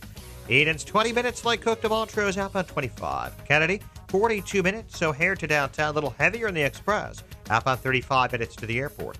Don Eisenhower, an hour, 390 to downtown, outbound 41 minutes. Stevenson, an hour and 2 minutes, 355 to Lakeshore Drive, outbound 43 minutes. The Ryan is 34 minutes, 95th to downtown. Northbound Tri-State delays, Cicero to 31st. Then from the Reagan Tollway to Lawrence, Veterans Memorial heavy, 5463rd to the Reagan Tollway, and from the Army Trail Toll to 290 for traffic service of account temps. Finding highly skilled accounting and finance professionals can be a challenge. Account temps can help. With Account Temp's extensive network of accounting and finance contractors, you can be sure to find the right person for your exact hiring needs. Visit AccountTemps.com to learn more. Account Temps, Robert Half Company. Traffic answers when you need them most. I'm Jim Talamonte on AM 560, The Answer. More of Chicago's Morning Answer comes your way next, but now the forecast. The rain will end this morning, then we'll see just cloudy skies with a high of 55. Clouds breaking tonight, low 38. Partly sunny tomorrow, high 57. Right now, 51 degrees at O'Hare. Next news, 8 o'clock. Get continuous coverage of the latest news, traffic, and weather at 560theanswer.com. Now, more of Chicago's Morning Answer on AM 560, The Answer. This hourly segment is brought to you by Turnkey IT, giving you the freedom to focus on your business while they handle the technical stuff. Turnkey IT.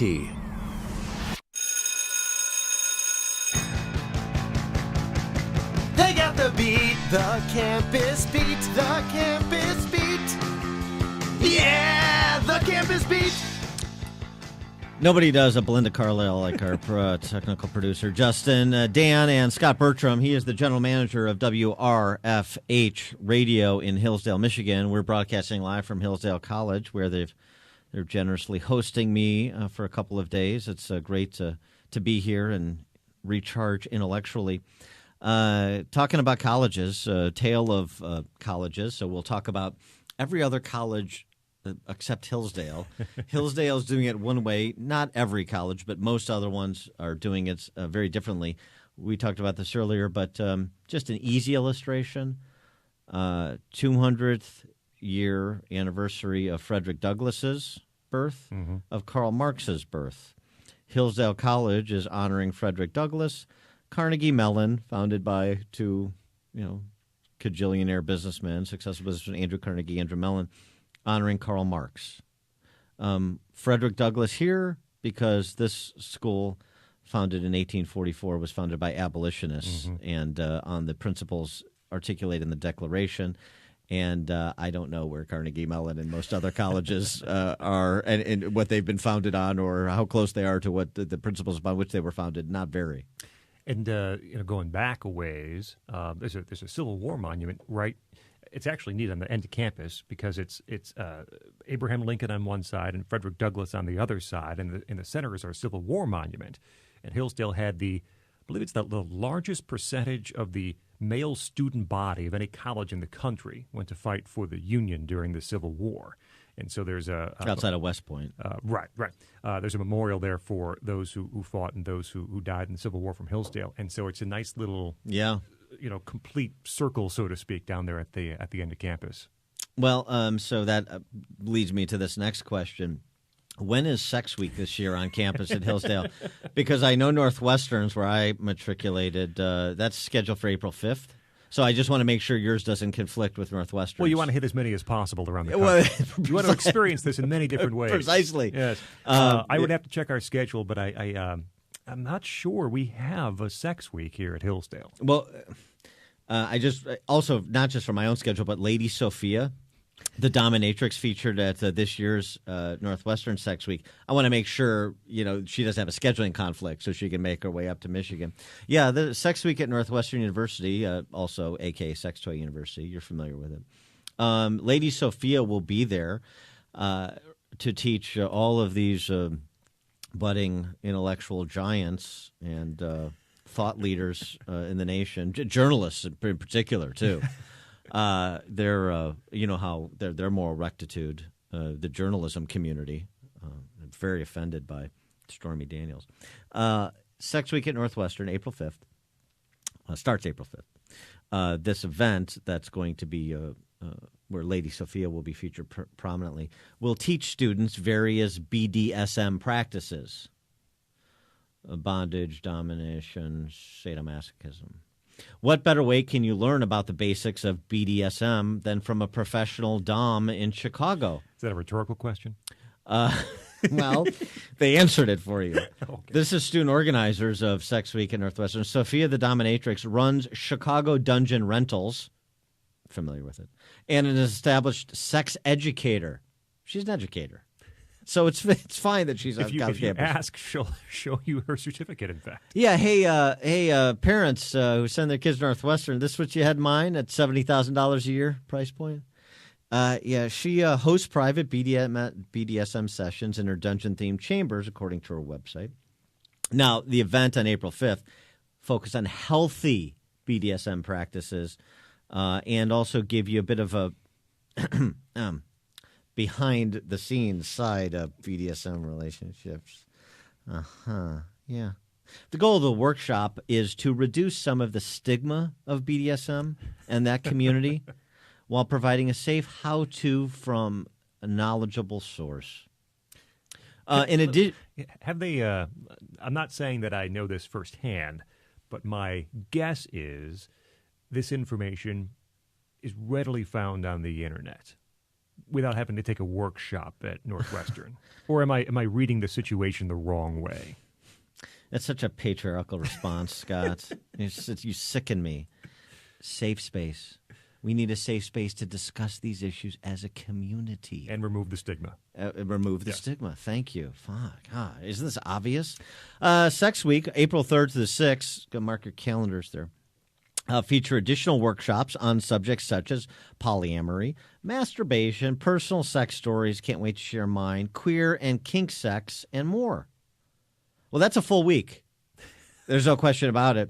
312-642-5600, turnkey.pro answer line, 64636-DA, turnkey.pro text line if you want to call in, see if I can line you up with a brochure on Sex Week at Northwestern. Yeah. Mm-hmm. Northwestern, this is one of the leading lights of intellectual advancement in the Big Ten and in the nation generally. Let me do a little quick compare and contrast. Could you? If I may? Yes. So, this is supposed to be kind of like the fun class at Northwestern, right? So we have a program here at Hillsdale called the Collegiate Scholars Program, and every term we have these one-credit classes. They're small classes. They're meet for an hour a week, and they're supposed to be the fun, out-of-ordinary classes here on campus. So here are some of the classes. There's no Sex Week. But we have offered in the fall Beauty in Don Quixote. Wait a second. I got to read something? Yes. We've got Shakespeare's Ancient Rome. Boring, old white guy. We've got Morality and Markets, Adam Smith's Theory, Moral Sentiments. We've got The Liberal Arts Tradition. Those don't sound like safe spaces. And there's a few more. I'm actually doing one in the fall, and mine is probably the most unusual on this list because it's the Twilight Zone and Cold War America. Mm. So that's my fun class for the fall. It doesn't quite line up with what Northwestern's doing, but I think we offer a nice, robust series of choices for the students. Let me, okay, if you're not going to adopt the Northwestern thing, let me see if I can come at this from a different angle. What about a safe space pool party for LGBT students? Could you include that in your 1 hour college scholars program? We're full up for the fall. Try again in the spring. Okay. What about, I know this. You have a diverse student body here. What about a safe space for black students? We used to call this segregation. Now it's called a safe space for black students. This is at Washington University in St. Louis, vacating a house on campus to turn it into a safe space for black students. Began agitating the students for a Black House movement in 2016, and the university finally accepted their proposal to self-segregate on campus because nothing brings a community together than more so than self-segregating by race. This is, and I'm sure you cover it here on the campus beat, more and more common. Yeah. Residence halls, lectures, you name it, and it's becoming, again, in any other place, it's segregation. You couldn't do it. College campus, though, of course, it's all right. Yeah, this is somehow kind of advancing the greater good. This is preparing young people for the real world, yeah. For the real world, and also to be good citizens in the real world, right? Stay in your enclave. How thick is your bubble? What about this? Just check Hillsdale on this score too. Meritocracy. Do you guys promote antiquated notions like excellence and technical prowess, accomplishment in the classroom? I'm sorry to say that we do. Yeah, well, we do. Yes, we do. Yeah, classic mistake. These academics, professors, no less, led by Carol Sarin, who teaches at the University of California, Irvine, the Anteaters. The sense of exclusion and isolation felt by female engineering students is exacerbated by that meritocratic ideology in the engineering field. So, if that bridge collapses, as long as you feel good about it, it's okay. Meritocratic ideology, depoliticized classroom environments contribute to a sense of exclusion and isolation among female students, these professors find. Depoliticized classroom environments in engineering. We need to politicize engineering. Yes. The depoliticized culture of engineering also constitutes a degendered space where issues that may be of social concern to women in science are also devalued and marginalized. Mm-hmm. Is that so? Are you hurting women in science by not politicizing the engineering course offerings at Hillsdale? I don't even know if that's possible to answer that question. I don't know. I don't even know. I actually don't even know what that question means. I'm not sure how you weave in issues of social concern into an engineering class. Mm-hmm. I'm not really sure. Mark in Plainfield, you're on Chicago's Morning Answer. Good morning, Dan and Amy. Yeah, I'm just curious how the feminists on campus feel, because now if I tie up and whip my wife, it's an alternative lifestyle and not life-feeding. If Lady Sophia endorses it, I suppose. Thanks for the call, Mark. Sean in Elmwood Park. I was listening to the 200 years since that lowlife with an Oedipus complex, born of a rich daddy, Marx was born. And you think of the tens of millions of people who have died because this idiot put pen to paper. And you wonder, as you're from Hillsdale College, do you realize the percentage of colleges that base their entire academics in Karl Marx's theories? It's despicable to me. But I have a bone to pick with you, Prof. I was listening to you. You're going to intellectually recharge. Now, I'm sure you two brainiacs are levitating around the studio with your high IQs, but you have the benefit of being in the greatest think tank in Illinois, known as the Elmhurst Cigar House. Now, you just were there the other day. Don't tell me that isn't intellectually stimulating. Just because you can't pick up women doesn't mean you're smart. Okay there, Einstein? Thanks for the call, Sean. Yeah. Intellectually stimulating at the Elmhurst Cigar House. It's an interesting thought experiment to be in the Elmhurst Cigar House with Sean from Elmwood Park. It's much like the Stanford prison experiment. That's kind of how it works out. The results are similar. Dan and Scott Bertram coming to you live from Hillsdale College. Connect with Dan and Amy on the AM 560 The Answer mobile app. Just text the word app to 64636 to download the app today.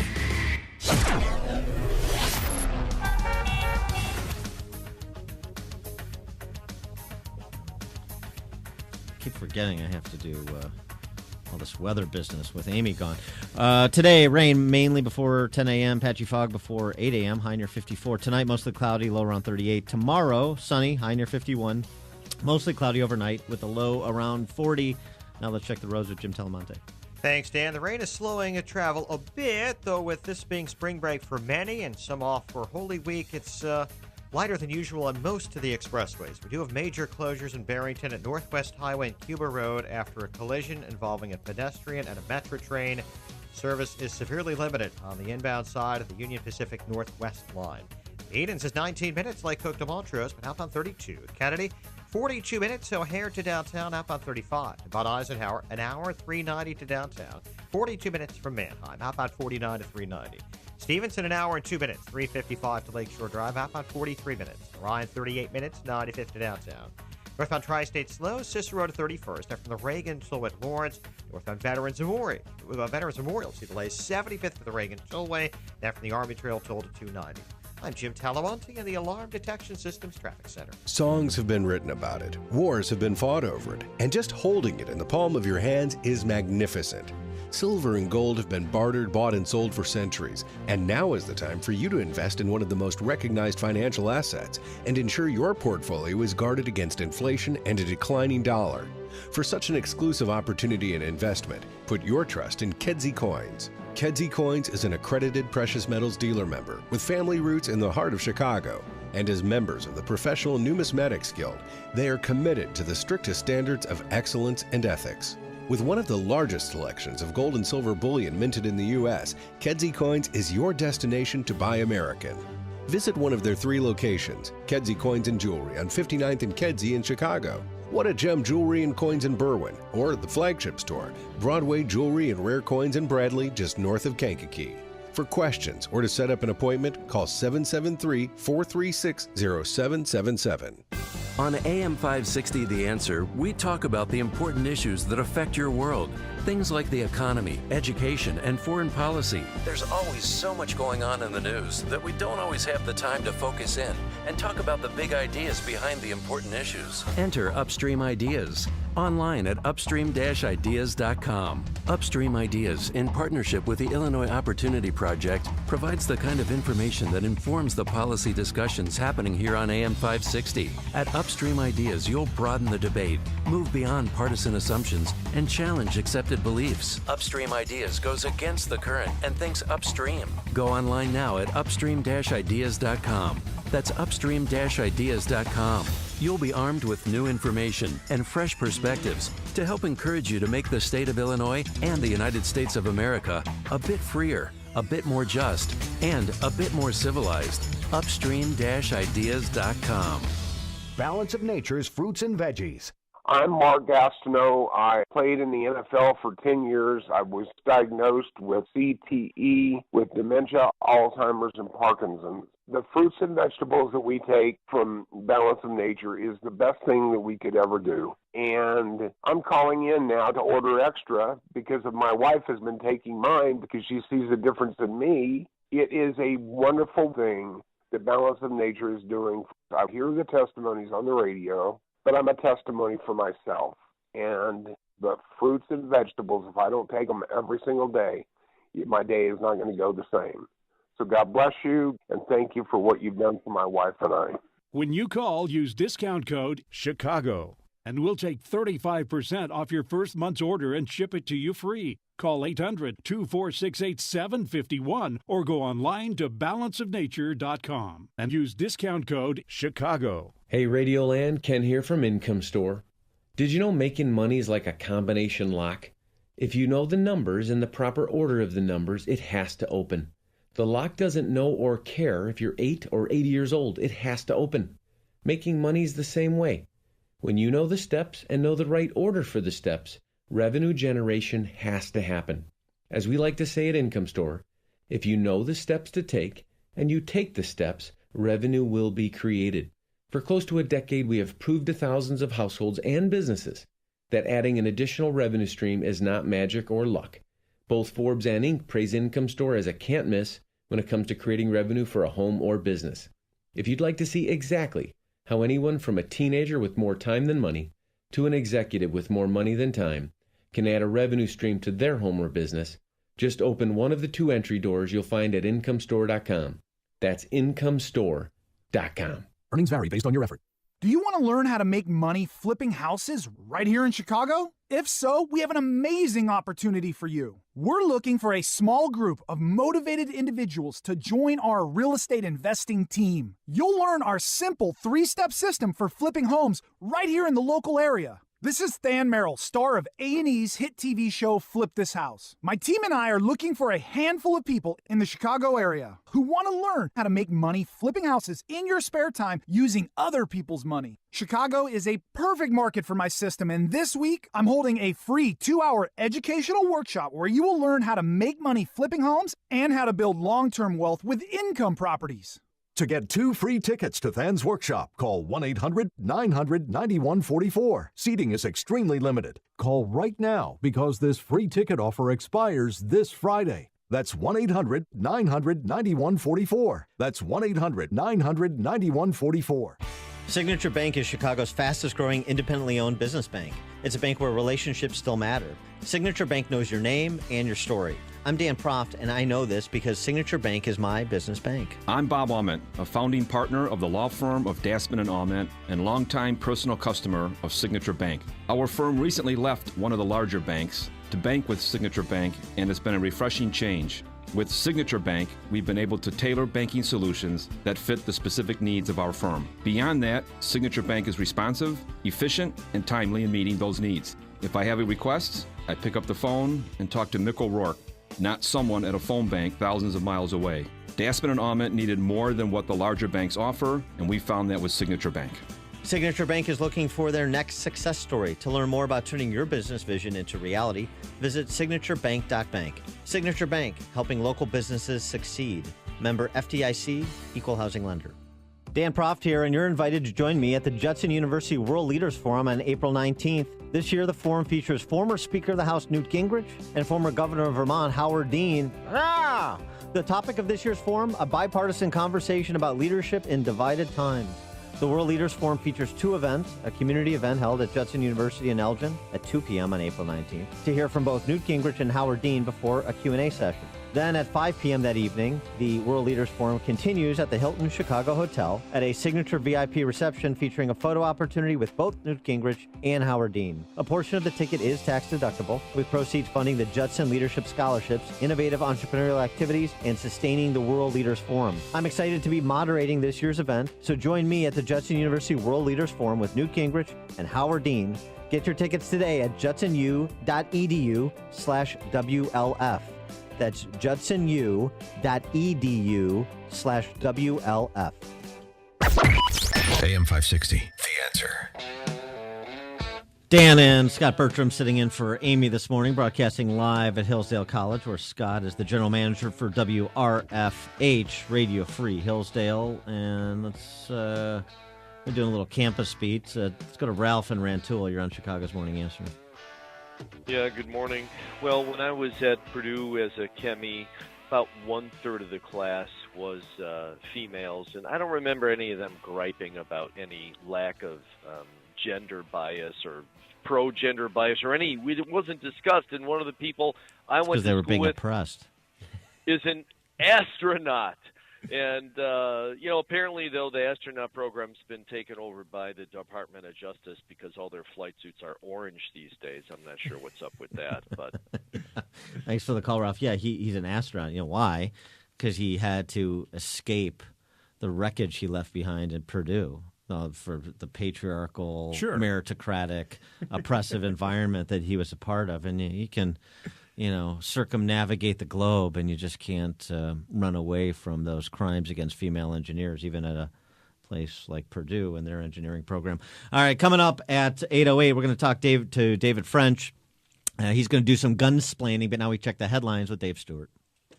Thank you, Dan. Thank you, Scott. Among the stories we are watching today, Chicago police are investigating a triple shooting last night that happened on the south side.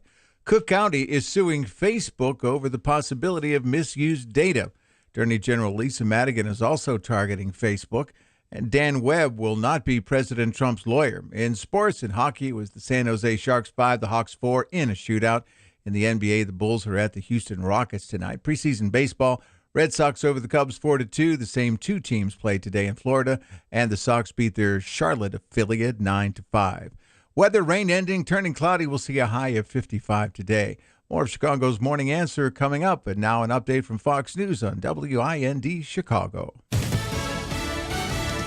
A question leads to a lawsuit. I'm Dave Anthony. Fox News. That question will be on the 2020 census, unless California is successful blocking it in court. Fox's John Decker live at the White House. The census regularly asked about citizenship until 1950 when the question was removed. But the Commerce Department wants to reinstate the question on the 2020 census, saying that the data could help identify potential voting rights violations by providing more accurate information than is currently available. As a result, California is suing the Trump administration, arguing that the state would be particularly hard hit by the change due to its high proportion of foreign-born and undocumented residents. The state could also possibly lose a seat in Congress. Dave? John, the FBI is on a new case, investigating suspicious packages at 4 military installations. A package addressed to the National Defense University arrived at Fort McNair. A few hours later, a package arrived at Fort Belvoir in Virginia. That package contained a fuse, but an Army explosive ordnance unit neutralized it. Fox's Jennifer Griffin of the Pentagon. An accused drug dealer will be arraigned today in New York, charged with bringing a lot of fentanyl into the city from Mexico, leading to a spike in drug overdoses in the opioid addiction crisis. We're still waiting for Russia's promised retaliation after nearly 24 countries, including the U.S., expelled Russian diplomats and officials in response to the poisoning of an ex-Russian spy in Britain. That not only targeted, the individual that the Russians were targeting, but left a lot of collateral damage and endangered innocent lives, including children in Britain, in a way that was just completely unacceptable. Michael Anton with U.S. National Security Council. In Russia, thousands of angry residents protesting in Siberia after the fire on Sunday killed 64 people in a mall, many of them kids. They're demanding a probe into why fire alarms were silent, many exit doors were locked, some died trapped in a movie theater. Fox News, fair and balanced. Good morning. It's 51 degrees in Chicago at 8:02 on AM 560, The Answer. I'm David Stewart. Rain ending. We'll see a cloudy sky with a high of 55 today. Two prominent attorneys with a Chicago-based law firm will not be representing President Trump. The Winston & Strawn law firm says Dan Webb and Tom Buchanan declined an opportunity to represent the president because of business conflicts. Webb, of course, a former U.S. attorney for the Chicago area. Cook County suing Facebook and Cambridge Analytica after reports that the political consulting firm for the Trump campaign used illegally obtained Facebook data in an effort to influence voter behavior. Illinois Attorney General Lisa Madigan is also going after Facebook. She and 37 of her colleagues around the country want to know how much control Facebook has over the data collected by third-party developers. People need to understand Facebook is not a personal bulletin board. It's a billion-dollar business. And the reason that it's worth billions of dollars is because it has access to billions of people's personal information. Madigan's also trying to determine how many Illinoisans may have been affected. One person's recovering after a fire in the Edgewater Beach area on the north side. It happened last night, a 5-story apartment building in the 5700 block of North Kenmore Avenue. Chicago police investigating a triple shooting on the south side. Authorities say a man and 2 teenage boys were shot last night in the 2500 block of East 79th Street by someone in a passing green vehicle. Governor Rauner and Mayor Emanuel will be among the first people to get a look at Apple's new iPad designed for the classrooms. They'll be at a launch of a new iPad at the Lane Tech High School about 11 this morning. In sports and hockey, San Jose over the Hawks in a shootout 5-4. In the NBA, the Bulls are at the Rockets.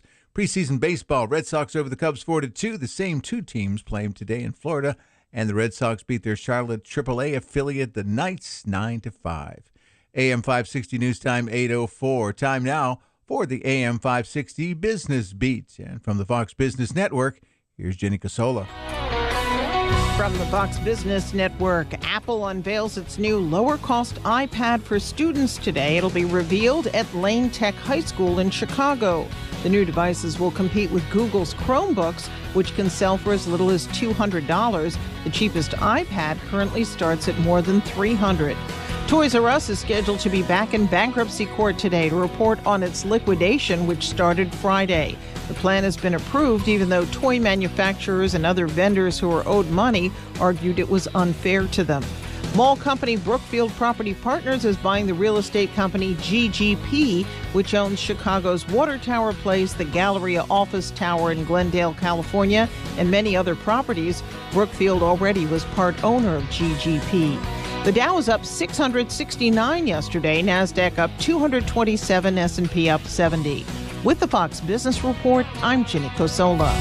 AM 560 News Time 8:05. Traffic in 2 minutes on AM 560. The Answer. Sean Hannity reacts to the Russia investigation. The House Intel Committee have now ended their 14-month phase of this Russian investigation. It confirms that the media and Democrats have been flat out lying to every American for over a year with their breathless, hysterical reporting. The Sean Hannity Show. Afternoons at 2, right before Joe Walsh at 5 on AM 560. The Answer. Let's see here. Fire protection? Check. Uniforms, mats, and restroom products? Check. First aid cabinets and safety products? Check. Great! So it sounds like we're ready to go. No. When I said check, I meant we still need to check on all those things. Oh, just call Cintas. They can handle all of it. It's what they do. Okay. Call Cintas. Check. Got it. Oh, I'm ready! Learn how Cintas can help you get ready for the workday. Visit Cintas.com. Buying a new tractor? You owe it to yourself to visit your LS Tractor dealer. LS Tractors give you a lot more tractor for less money compared to other brands. For starters, LS Tractor comes with more select features as standard equipment. They make operating your tractor easier with better performance to get more work done quicker. Compare and you'll know who gives you more tractor for your money. LS Tractor. Excel in your field. Learn more at lstractorusa.com. Visit Abbey Equipment in Streeter and get more tractor. At 8:07 from the Alarm Detection Systems Traffic Center, here's Jim Talamonte. Thanks, David. Kennedy Expressway inbound. Stop and go from Montrose to the Burns Circle. 45 minutes O'Hare to downtown. 35 from Montrose, 30 in the Express. Outbound, 13 minutes to Montrose, 35 to the airport. Edens is fine inbound. Outbound, scattered delays out to Skokie Road. It's 28 minutes Montrose to Lake Cook.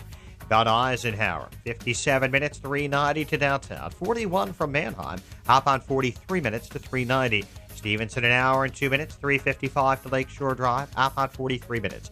Ryan is 35 minutes, 95th to downtown. I-57 is cleared up. Bishop Ford, 27 minutes, 8094 to the merge. Northbound Tri-State, heavy Cicero Avenue to 31st. Now from the Reagan Toll at Lawrence, the Adams and Reagan Tollways are fine. Northbound Veterans Memorial, tight 75th to the Reagan Tollway. The Army Trail Toll to 290. 53 is good. No delays reported northwest Indiana. Barrington closures persist around Northwest Highway and Cuba Road after an incident involving a Metro train and a pedestrian. Traffic is very limited on Metro's Union Pacific Northwest line. Traffic answers when you need them most. I'm Jim Talamonte on AM 560, The Answer. More of Chicago's Morning Answer next, but now the forecast, and here's meteorologist Kevin Snyder. Today, a little rain for the morning, otherwise cloudy, high 54. Tonight, clouds breaking, low 39. Tomorrow, clouds and sun, high 58. Then partly cloudy with a passing late-night shower tomorrow night with a low 40. I'm Kevin Snyder on AM 560, The Answer. Lakefront 51 degrees, 52 Midway, 51 at O'Hare. Next update of news is 8:30. Continuous coverage of the latest news, traffic, and weather at 560theanswer.com. Chicago's Morning Answer continues now on AM 560, The Answer. This hourly segment is brought to you by the IRS Radio Hour with attorney Stephen Leahy every Sunday afternoon at 5 on AM 560, The Answer. This is Chicago's Morning Answer with Dan Proft and Amy Jacobson on AM 560. The Answer.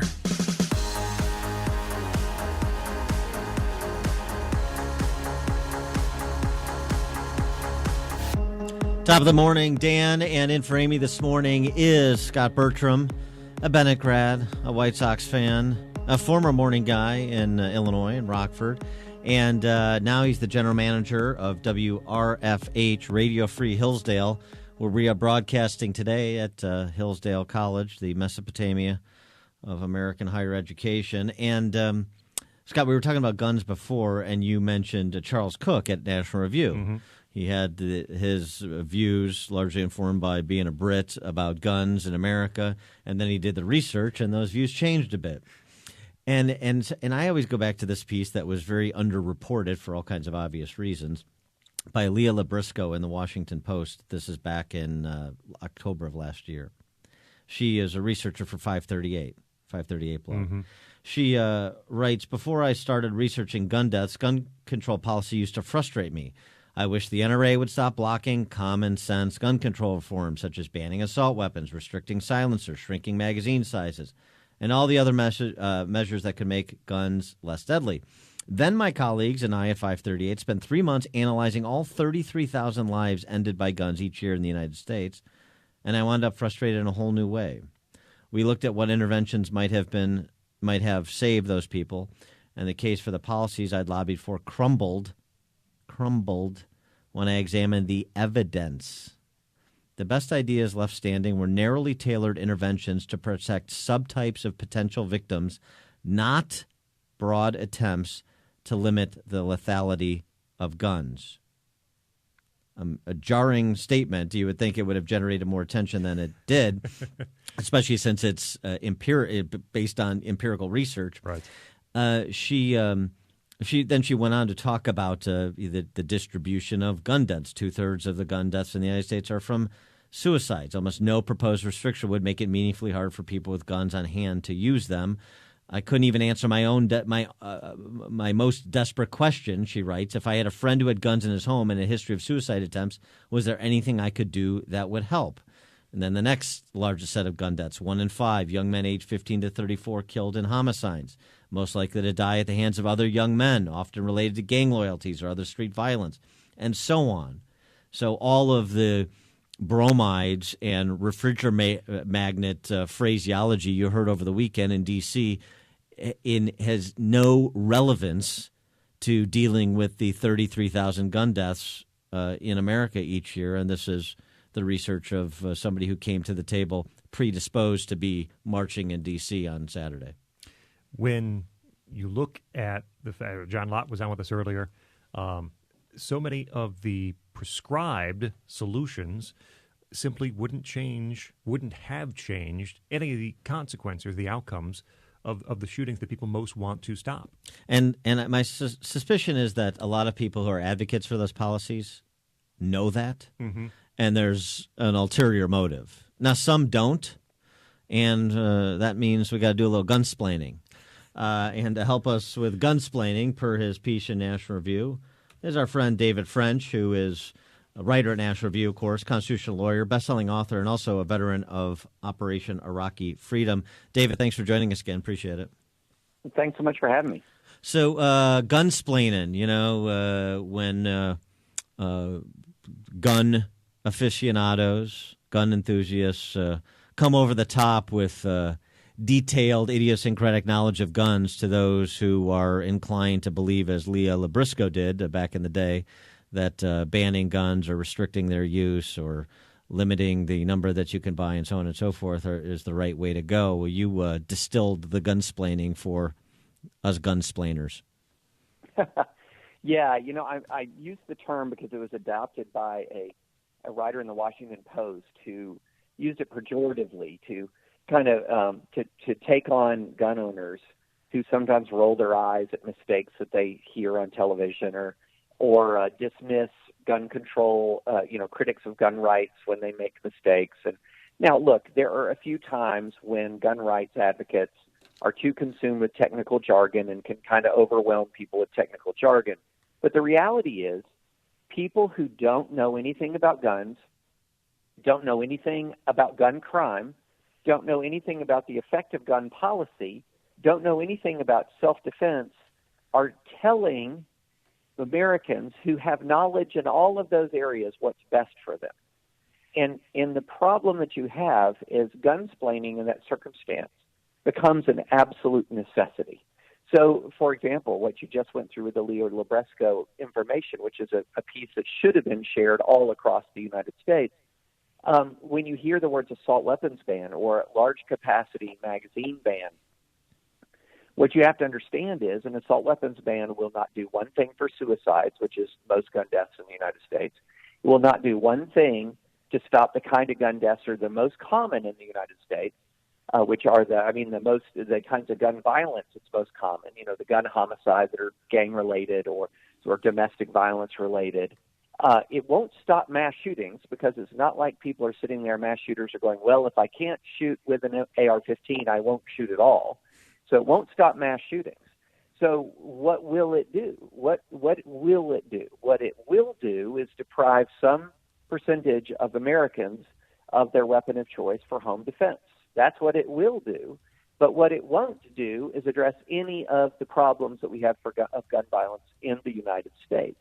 And so, you know, when you try to break it down and describe things like that, often then what happens is people will lapse back into, well, I just don't think weapons of war should be on American streets, right, which is an impulse, not a policy decision. David Scott Bertram, from your piece, you write, one gets the impression that all too many members of the media and all too many activists don't want to know anything more about guns. They've made the decision they need to make. Guns are bad. The rest is a distraction. The first half of that is especially troubling because, hey, if activists have a position, all right, but media members should be there to point out the facts, to ask these questions. And that's something we've seen scarce little of in the dealings with some of these students who are now involved in the gun control debate.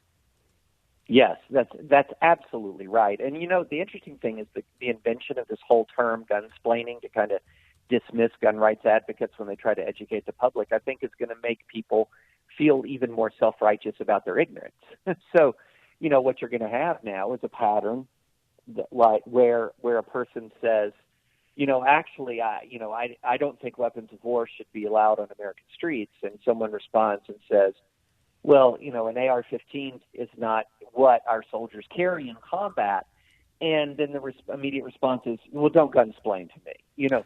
And so what you're going to have is a more invincible form of ignorance, because they're then going to reflexively start to stigmatize the act of explaining the truth.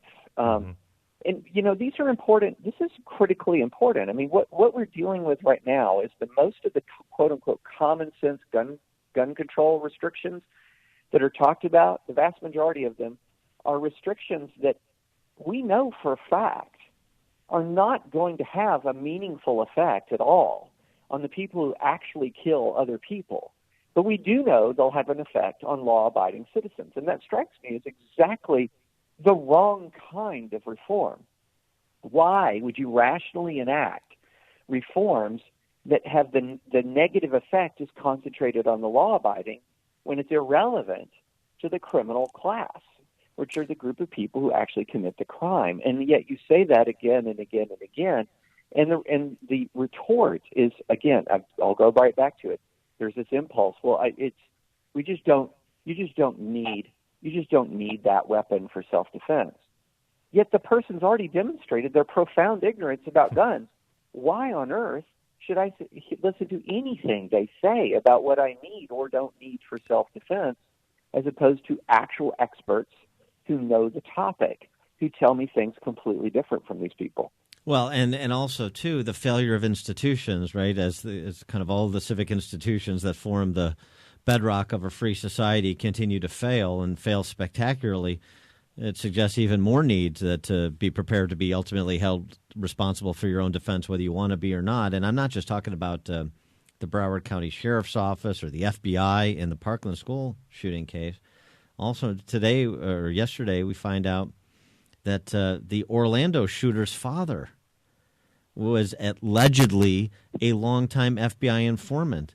And his relationship with the FBI as an informant may have influenced the FBI to not pursue his son as he was plotting to do the horrible thing that he did. When you see FBI and law enforcement, I again, you know, the caveat, generally speaking, they're good people who do a good job. I get all that, concede the point. But when you see spectacular failures and terrible judgment calls, boy, it certainly says, as a backstop, I better be prepared to cover my own ass. Yeah. Look, let's just presume for a minute let's presume facts, not in evidence, and say that the FBI is the most competent law enforcement agency in the world. Let's just presume that it is. If that is the case, it will still win some and lose some. It will still get some criminals and some will fall through the cracks, even if it is the best in the world. And so there will then be those who fall through the cracks. What do you do in that circumstance? Do you have another line of defense? I would say rational people would have another line of defense. But right now, there's available evidence that indicates that, maybe the FBI isn't the best law enforcement agency in the world. Or if it is, it's only because other law enforcement agencies are really suffering worse than the FBI. And when you see the level of failures that we saw from the Broward County Sheriff, that we've seen from the FBI, that we've seen in the background check system in the Virginia Tech shooting, in the Sutherland Springs shooting, in the Charleston shooting, when you see all of those failures and you say, yeah, then the argument against having a line of defense, an effective line of defense in your own home or in your business or in your school, I think becomes, almost comically wrong to say that you can't do that. Well, I wouldn't say comically wrong. I'd say tragically wrong to say that you can't do that. The other day I was riding with somebody on the way to a TV studio, and he was lamenting that common sense gun control and assault weapons ban and bans on large capacity magazines hadn't been implemented yet. And I said, let me ask you this. Let's suppose the worst happened and you and I were in a room and a man came in shooting. Would you be happy or sad if you knew that I had with me a Ruger with a Ruger handgun with a 17-round magazine? I bet that moment when you discovered you had a chance would be a moment of intense hope and relief, not anger that I was carrying a gun. And he said, well, yeah, but I just really wish the guy attacked against it and have a gun. And, right. I could just wish it away. Yeah. Yeah. David, the argument that David Hogg presented and others, of course, is Marco Rubio and others are bought and paid for. They're voting the way they are because of the money they get from the NRA. We know that money overall is such a small percentage of the money involved in politics. And my ridiculously stupid question, of course, would be, if that's the case, why doesn't Michael Bloomberg step forward and get together with Hollywood friends and simply offer these lawmakers more than they're getting from the NRA? That seems like a logical conclusion. But this argument that they are, again, quote unquote, bought and paid for, there's a dollar amount that Marco Rubio has placed on the lives of children. How toxic is that argument? Is it making this debate more poisonous, less civil? Oh, it's incredibly toxic. I mean, essentially, what you're doing is you're slandering the character of your opponents. And one of the first thing that happens when I hear someone make an argument like that, say that they're bought and paid for, the first thing is I don't take them seriously as a participant in the discussion, because anybody who knows anything about the gun rights debate knows that the NRA is effective only if it effectively advances the views of its millions of members and the millions of gun-owning allies of the NRA. If the NRA does not effectively advance their views, they'll go elsewhere. I mean, you could eliminate the NRA tomorrow, and somebody would start something called the American Rifle Association, and they would flock to it as so long as it effectively advanced their views. That's why it's effective. You know, one of the more interesting analyses I saw is that the NRA's use of its money is effective not because of its amount, but because of its signaling.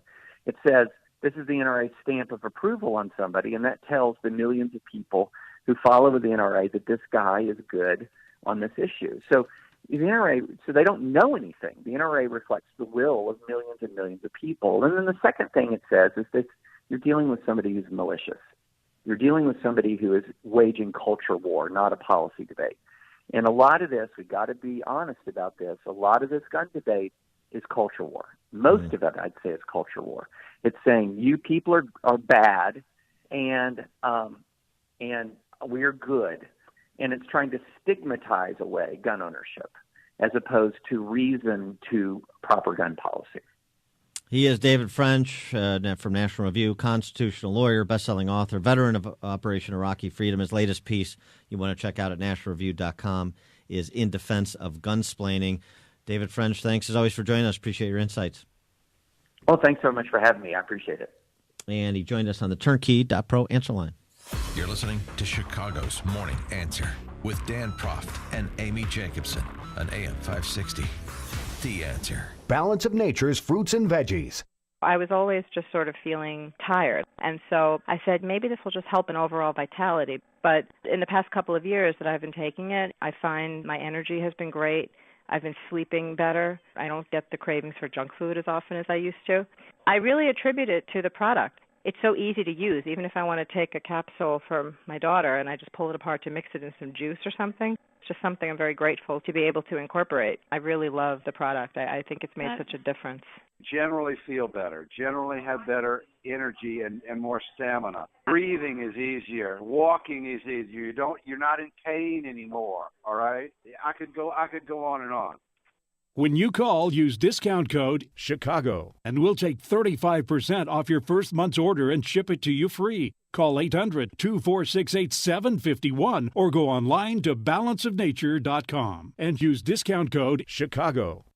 On AM 560 The Answer, we talk about the important issues that affect your world. Things like the economy, education, and foreign policy. There's always so much going on in the news that we don't always have the time to focus in and talk about the big ideas behind the important issues. Enter Upstream Ideas online at upstream-ideas.com. Upstream Ideas, in partnership with the Illinois Opportunity Project, provides the kind of information that informs the policy discussions happening here on AM 560. At Upstream Ideas, you'll broaden the debate, move beyond partisan assumptions, and challenge accepted beliefs. Upstream Ideas goes against the current and thinks upstream. Go online now at upstream-ideas.com. That's upstream-ideas.com.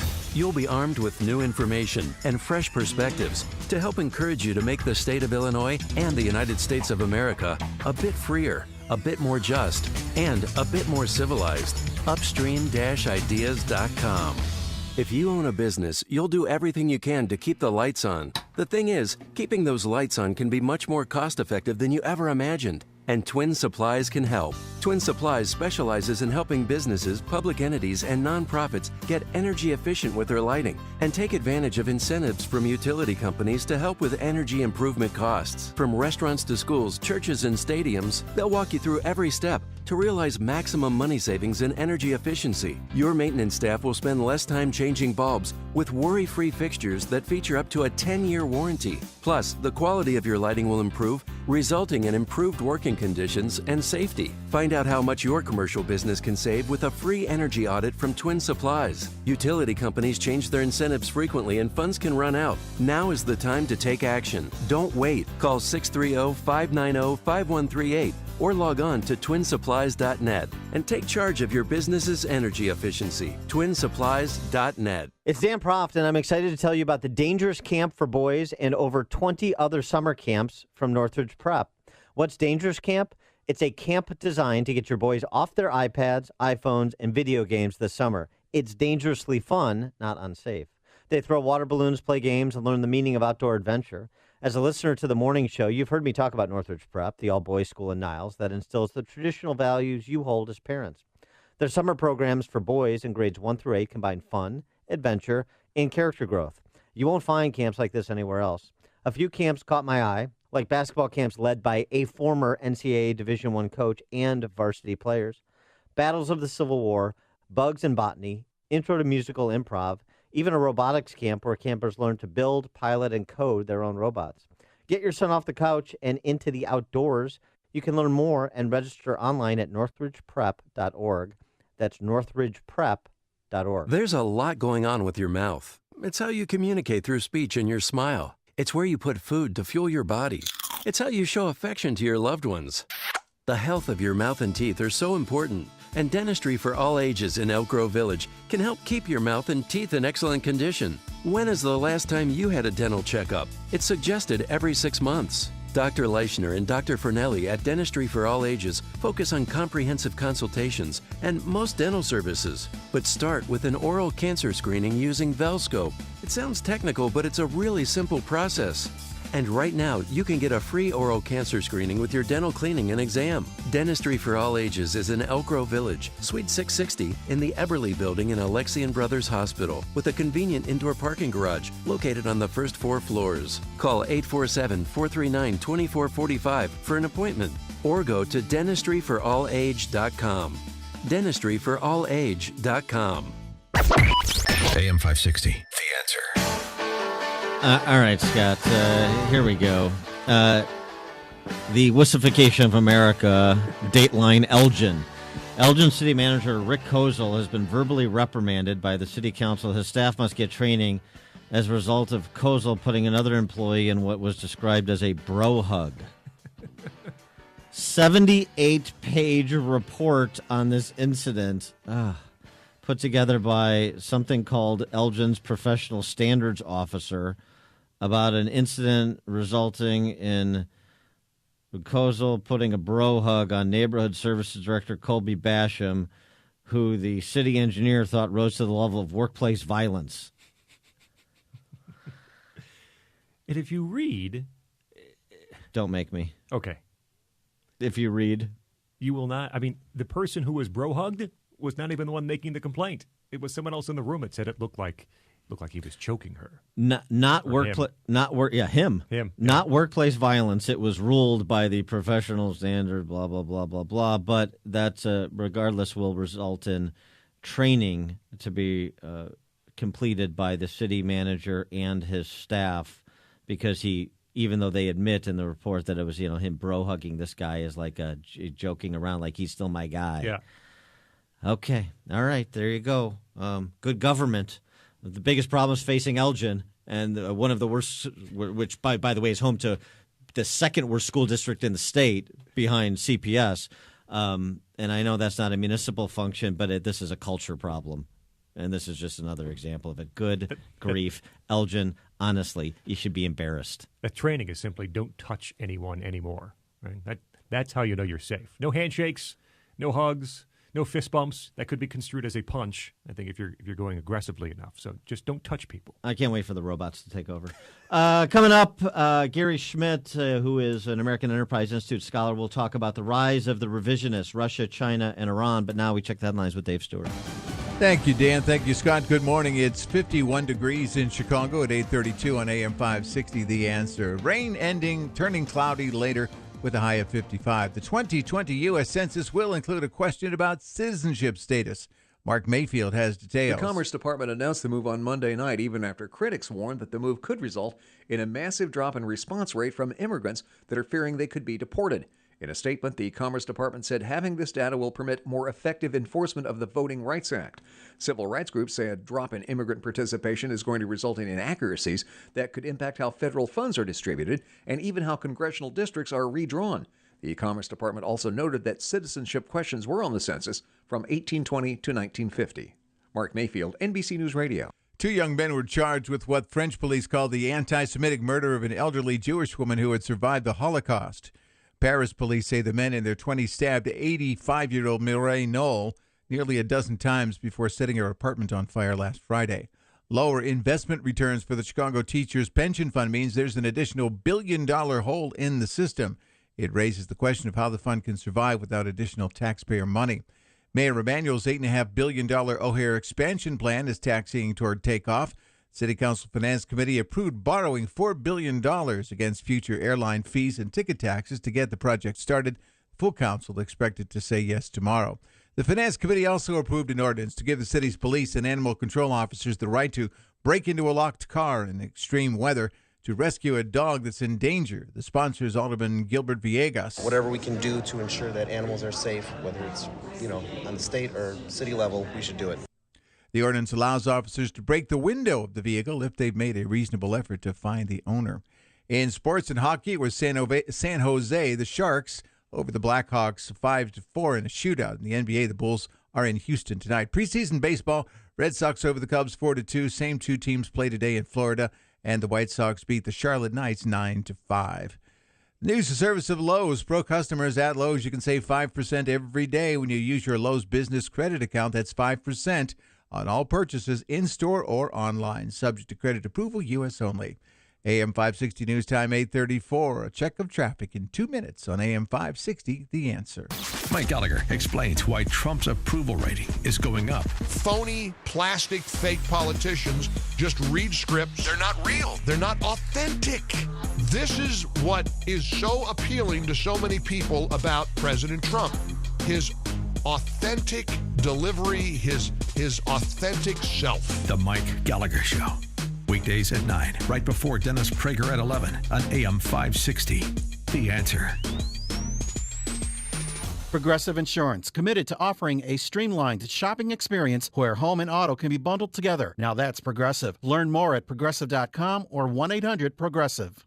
Signature Bank is Chicago's fastest growing independently owned business bank. It's a bank where relationships still matter. Signature Bank knows your name and your story. I'm Dan Proft, and I know this because Signature Bank is my business bank. I'm Jerry Kerrigan, one of the owners of F.J. Kerrigan Plumbing Company, a third-generation family-run business. Our trusted longtime accountant referred us to Signature Bank, and we've never been happier. On one of our first meetings, Signature Bank CEO Mick O'Rourke said, "You worry about running the business, and we'll take care of everything else." Since that initial meeting, Signature Bank has lived up to every promise they've made. The decision-making is local, the staff is consistent, and the service is outstanding. F.J. Kerrigan Plumbing understands the value of long-term customer relationships, and we plan to be a customer of Signature Bank for a long time to come. Signature Bank is looking for their next success story. To learn more about turning your business vision into reality, visit signaturebank.bank. Signature Bank, helping local businesses succeed. Member FDIC, Equal Housing Lender. At 8:36 from the Alarm Detection Systems Traffic Center, here's Jim Talamonte. Thanks, David. On the inbound Kennedy, traffic is rather packed between Irving Park and Randolph. It's 55 minutes now from O'Hare to downtown, 45 from Montrose, 46 in the Express. Outbound 13 minutes to Montrose and 34 to the airport. Hayden's 19 minutes, Lake Cook to the junction. Outbound 23. On Eisenhower, delays start at North Avenue, 58 minutes, 390 to downtown, 38 from Manheim, outbound to 390, it's 40 minutes. Stevenson, an hour and 4 minutes, 355 to Lakeshore Drive, outbound 38 minutes. Ryan, 35 minutes, 95th to downtown. I-57 fine at 15 minutes, I-80 to the Merge, Bishop Ford 20. Southbound Lakeshore Drive, heavy Irving Park to North Avenue, northbound from the Stevenson to Jackson. Southbound Tri-State at the Waukegan Toll, the cash lanes are blocked. There's a vehicle fire. Farther south, it's heavy from 190 to the Bensonville Bridge. Northbound 95th to 31st, and in pockets from the Reagan Tollway to Lawrence. Northbound Veterans Memorial, still 75th to the Reagan Tollway. The Army Trail Toll to 290. The other tollways are fine. Traffic answers when you need them most. I'm Jim Talamonte on AM 560. The Answer. More of Chicago's Morning Answer next, but now the forecast. Morning rain ending, then cloudy today, high 55. Clouds break tonight, low 38. Tomorrow, partly sunny with a high of 57. Right now, 51 degrees at O'Hare. Next news, 9 o'clock. Continuous coverage of the latest news, traffic, and weather at 560theanswer.com. Now more of Chicago's Morning Answer on AM 560, The Answer. Listen to AM 560 on your mobile device. Now available on iHeartRadio. Online at iHeartRadio.com. If you're talking about it, I'll be talking about it. Dennis Prager here. Join me this morning at 11, right here on AM 560, The Answer. Good morning, Dan. And in for Amy this morning is Scott Bertram. He is the general manager of Radio Free Hillsdale, WRFH, here at Hillsdale College, where we are broadcasting live this morning. I get a little two-year, I wish, Freudian. We'd have to charge you at that point. Yeah, Sorry. two-day sojourn to reconnect with the thinking that produced Western civilization as opposed to the thinking in Chicago. And they couldn't be more further apart. Yesterday we found that maybe Donald Trump is not the Manchurian candidate after all. The Trump administration announcing that 60 Russian, I wanted to say Soviet, what's really the difference other than terminology, 60 Russian diplomats expelled. This in the wake of the poisoning of the Russian national in Britain and a coordinated effort by the U.S. and Western allies to send a message to Putin. The question is the kind of what's next in addition to really getting to Putin. Is it going to be? Does it require more than just sort of this show of disapproval? Wall Street Journal opining this morning that one of the things you have to do if you really want to get to Putin, you got to get to the money. For more on this topic, we're pleased to be joined by Gary Schmidt. He is former staff director for the Senate Select Committee on Intelligence, now an American Enterprise Institute scholar, and editor of Rise of the Revisionists, Russia, China, and Iran. Gary, thanks so much for joining us. Appreciate it. Oh, great to be with you. I guess I've just got to interrupt by saying before I came on, I was listening to the traffic report in Chicago, and I think at Hillsdale you got less of a traffic problem. Yes, it is. There's so all of the problems are less at Hillsdale as compared to Chicago. All of them. So, what about the move by the president yesterday vis-a-vis these Russian spies and sending a message to Putin? What else needs to be done? Well, I think it was a good move, and particularly probably the most important thing was not so much the expulsions, which are significant. They're larger than even those that I was involved in when I worked in the White House back in '86. Ronald Reagan expelled 55, but one of the key things is they've closed down the consulate in Spokane, and this comes after they closed down the consulate in San Francisco. So that's a longer term thing, because what happens with these expulsions is the Russians will turn around and expel a bunch of our guys, and then eventually everything seeps back to what it was before. So the getting rid of the consulates is actually a more significant turn. But look, I mean, there are just more sanctions that could be applied to go after the Russian oligarchic money that's being used around the world and being hidden around the world. And then the other thing I think that is really quite important, but which is probably much more uphill effort to get done, is it'd be really, really nice to prevent the Russians from building a second pipeline into Germany through the Baltic seas. That would really hurt Putin and the state much more significantly than these expulsions. Gary, Scott Bertrand, we talked earlier in the show about the differences in President Trump's language involving Russia at times and his administration's policies and actions toward Russia at times. In terms of hard policy, in terms of hard actions between the U.S. and Russia, what's your takeaway evaluation of how the Trump administration's handled things? Yeah, well, it is kind of striking. I mean, the degree to which, the actual policies haven't been implemented between sanctions and increasing the military effort in Europe, and then again the closing these consulates. Actually, it's striking that that given the lack of rhetoric or statements from the president about just how nasty the Russian regime is, that they've adopted these policies. I mean, it is true that they're taking a harder line on Russia than the previous administration, for sure. And so you have this kind of disconnect. I mean, one of the difficulties is if you take these kind of policies, but you don't match it with some sort of presidential rhetoric, it's very hard to sustain it over time. You need both the actions, but also the speech that sort of puts those actions into context and explains them.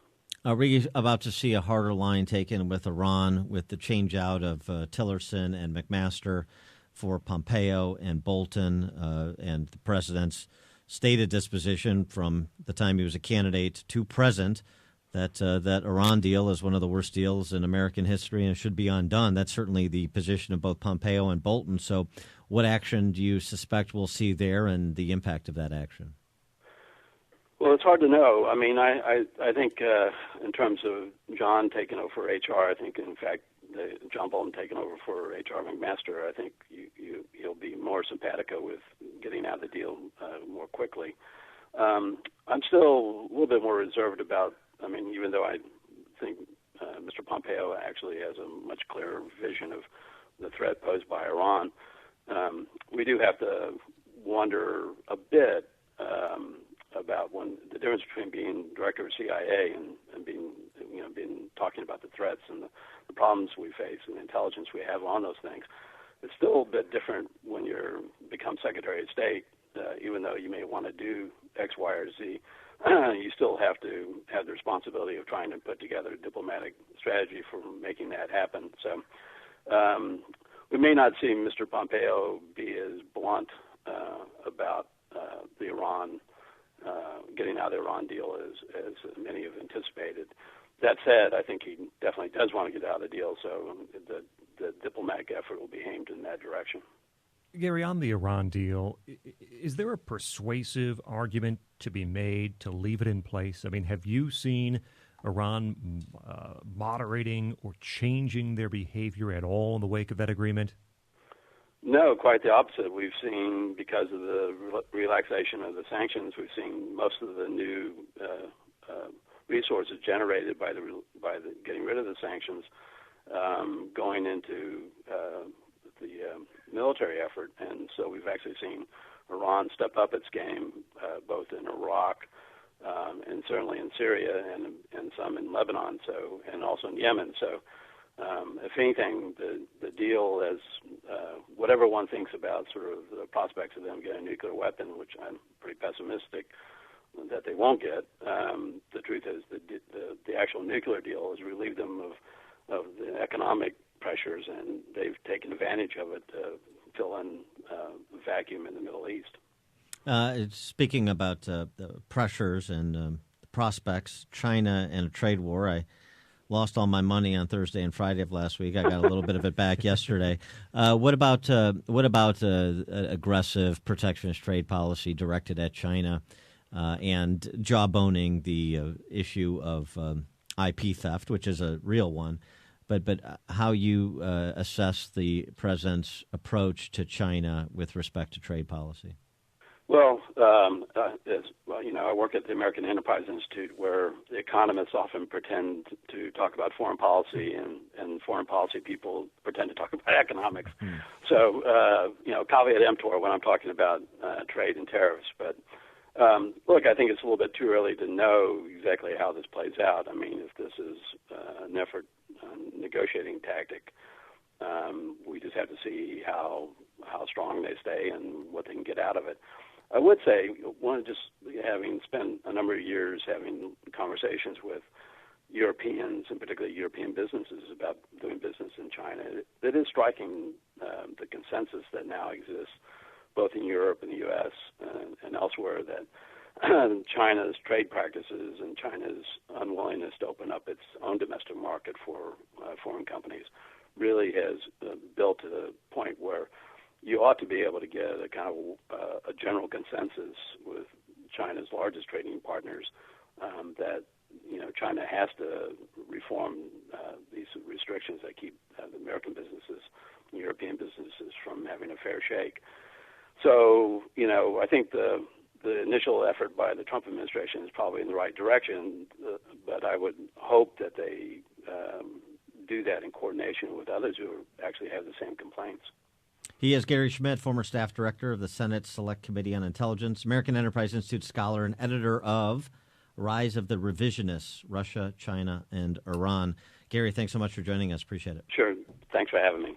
And he joined us on the Turnkey.pro answer line. This is the morning show more Chicago radio listeners are choosing.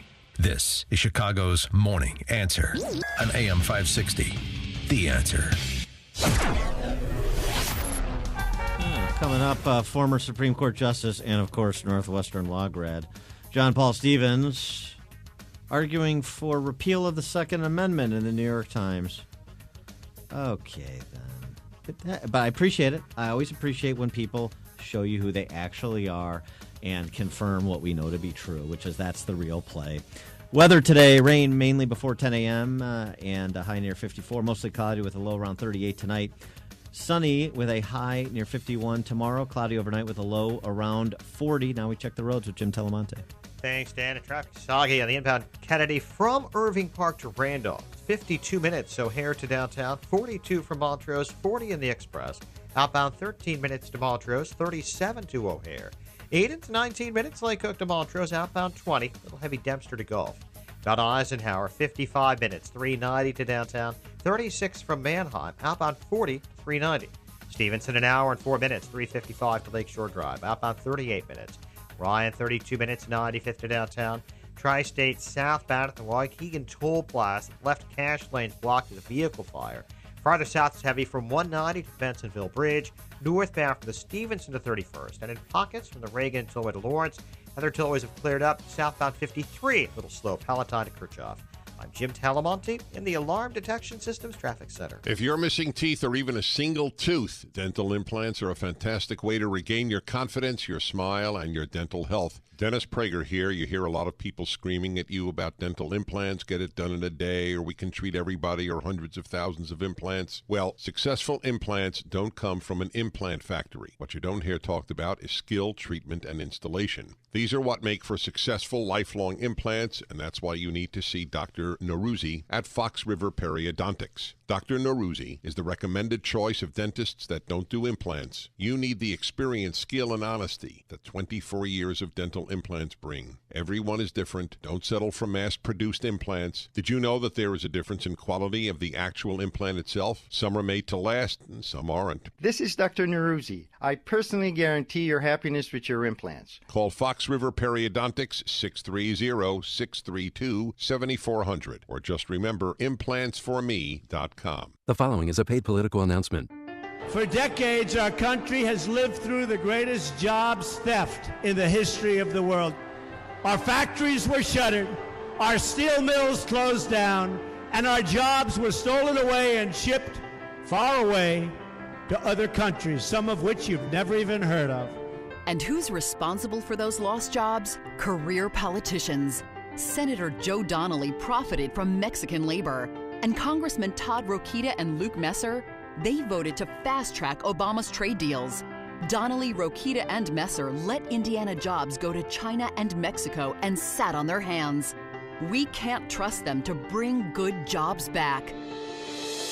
Businessman Mike Braun, conservative, Christian, Mike Braun will help President Trump make America stronger than ever before.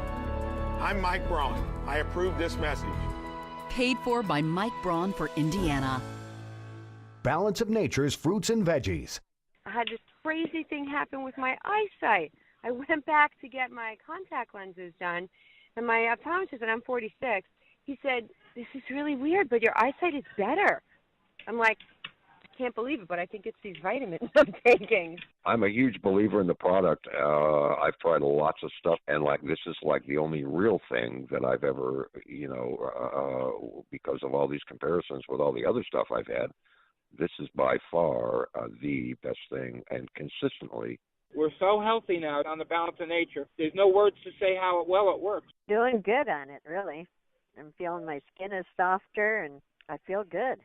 When you call, use discount code CHICAGO, and we'll take 35% off your first month's order and ship it to you free. Call 800-246-8751 or go online to balanceofnature.com and use discount code CHICAGO. A leaky roof is not good for your home or business. Need repair? Call Crumweedy. Call Crumweedy to fix your roof or to book your new roof now so you're ready for the storms of the new year. And get a luxury vacation for two, cruise or resort with a qualifying purchase. Woohoo! A great roof, siding, or windows, and a vacation. This is Mark Olson. And Greg Olson of Crumweedy. A third-generation family business. We're conservative just like you. The difference is installation. Hey, we know that. That's why we follow the manufacturer specifications, so your warranty is totally intact. A lot of companies don't do that, and that could void your warranty. Hate the high pressure? Not from us. We give you multiple options, then you choose. A roof that lasts at a fair price. We fix roof problems. When your roof is needy, call Crumweedy. 630-595-8020. 630-595-8020. myroofisneedy.com. Hey, do it now. Crumweedy. We fix roof problems. Squirrely is a hard-working squirrel that enjoys life to the fullest, eager to take on new challenges and experiences, alongside Starlet, his soulmate, and the love of his life. Read Squirrely the Squirrel and Starlet, and see the world through the eyes of a newborn squirrel. You'll delight in the antics of Squirrely, Starlet, and their little family. A heartwarming adventure that teaches family values. Beautifully illustrated, a great story time read. Squirrely the Squirrel and Starlet from Larry Friend, available now at litfirepublishing.com. You will fall in love with Icy the Iceberg, the new, highly original children's book from Larry Friend. Follow Icy on his incredible journey, beginning his life as a sparkling snowflake and emerging as a beautiful blue floating iceberg. Icy the Iceberg is a joy for parents and kids alike. Experience together the fun creatures Icy encounters along his journey from snowflake to iceberg and back to snowflake. Kids will learn the complexities of the water cycle in a way they'll really enjoy. Icy the Iceberg, available now at litfirepublishing.com.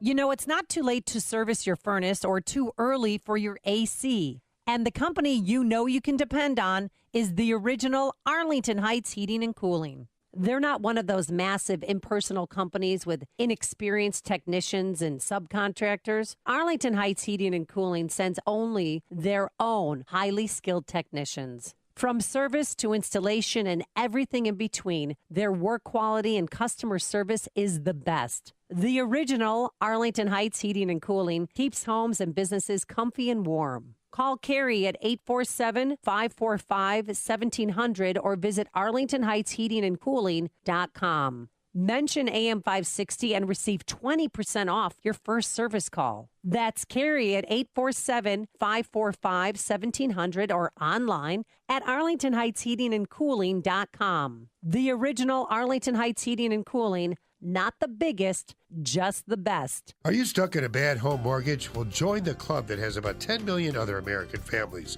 But I may be able to help you. My name is Lou Bridges. I'm an attorney with the law firm of Lou Bridges & Associates. We've been helping distressed homeowners like you for over 8 years now. Give us a call. We provide free consultations. I guarantee you it will not be a sales pitch. We will give you our honest legal analysis, counsel, recommendations, and advice regarding your options. We are experts in doing loan modifications successfully. We know the regs. We understand the process. Most importantly, we don't take no for an answer. We fight. We are prepared, and we win. We save houses. We make houses affordable. So if you want to keep your house affordable, contact us. Go to bridgeslaw.net or call 224-513-1231. That's 224-513-1231. Remember, people, never give up the land. Fight for truth and justice. You do that, I guarantee you'll never be alone in this country. AM 560, The Answer.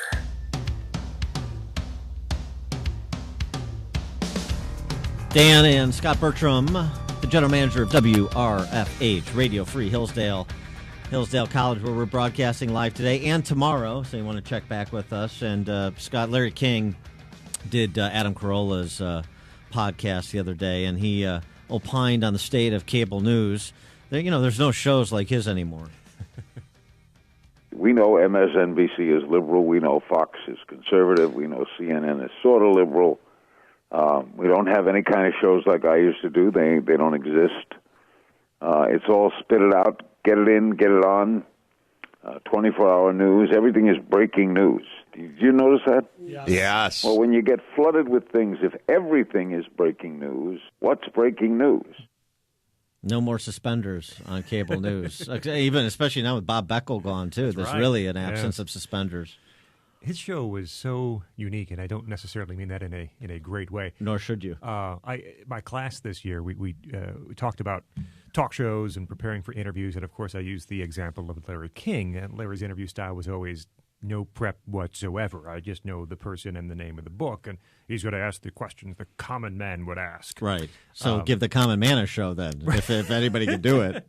And I had to play him, that Jerry Seinfeld, Larry King thing from years ago, where Larry thought that NBC had canceled Seinfeld, the show, at its #1 peak. And Jerry did not take kindly to Larry not knowing that he had chosen to step away from Seinfeld. Larry King continued. The more I think about it, the more I love chicken.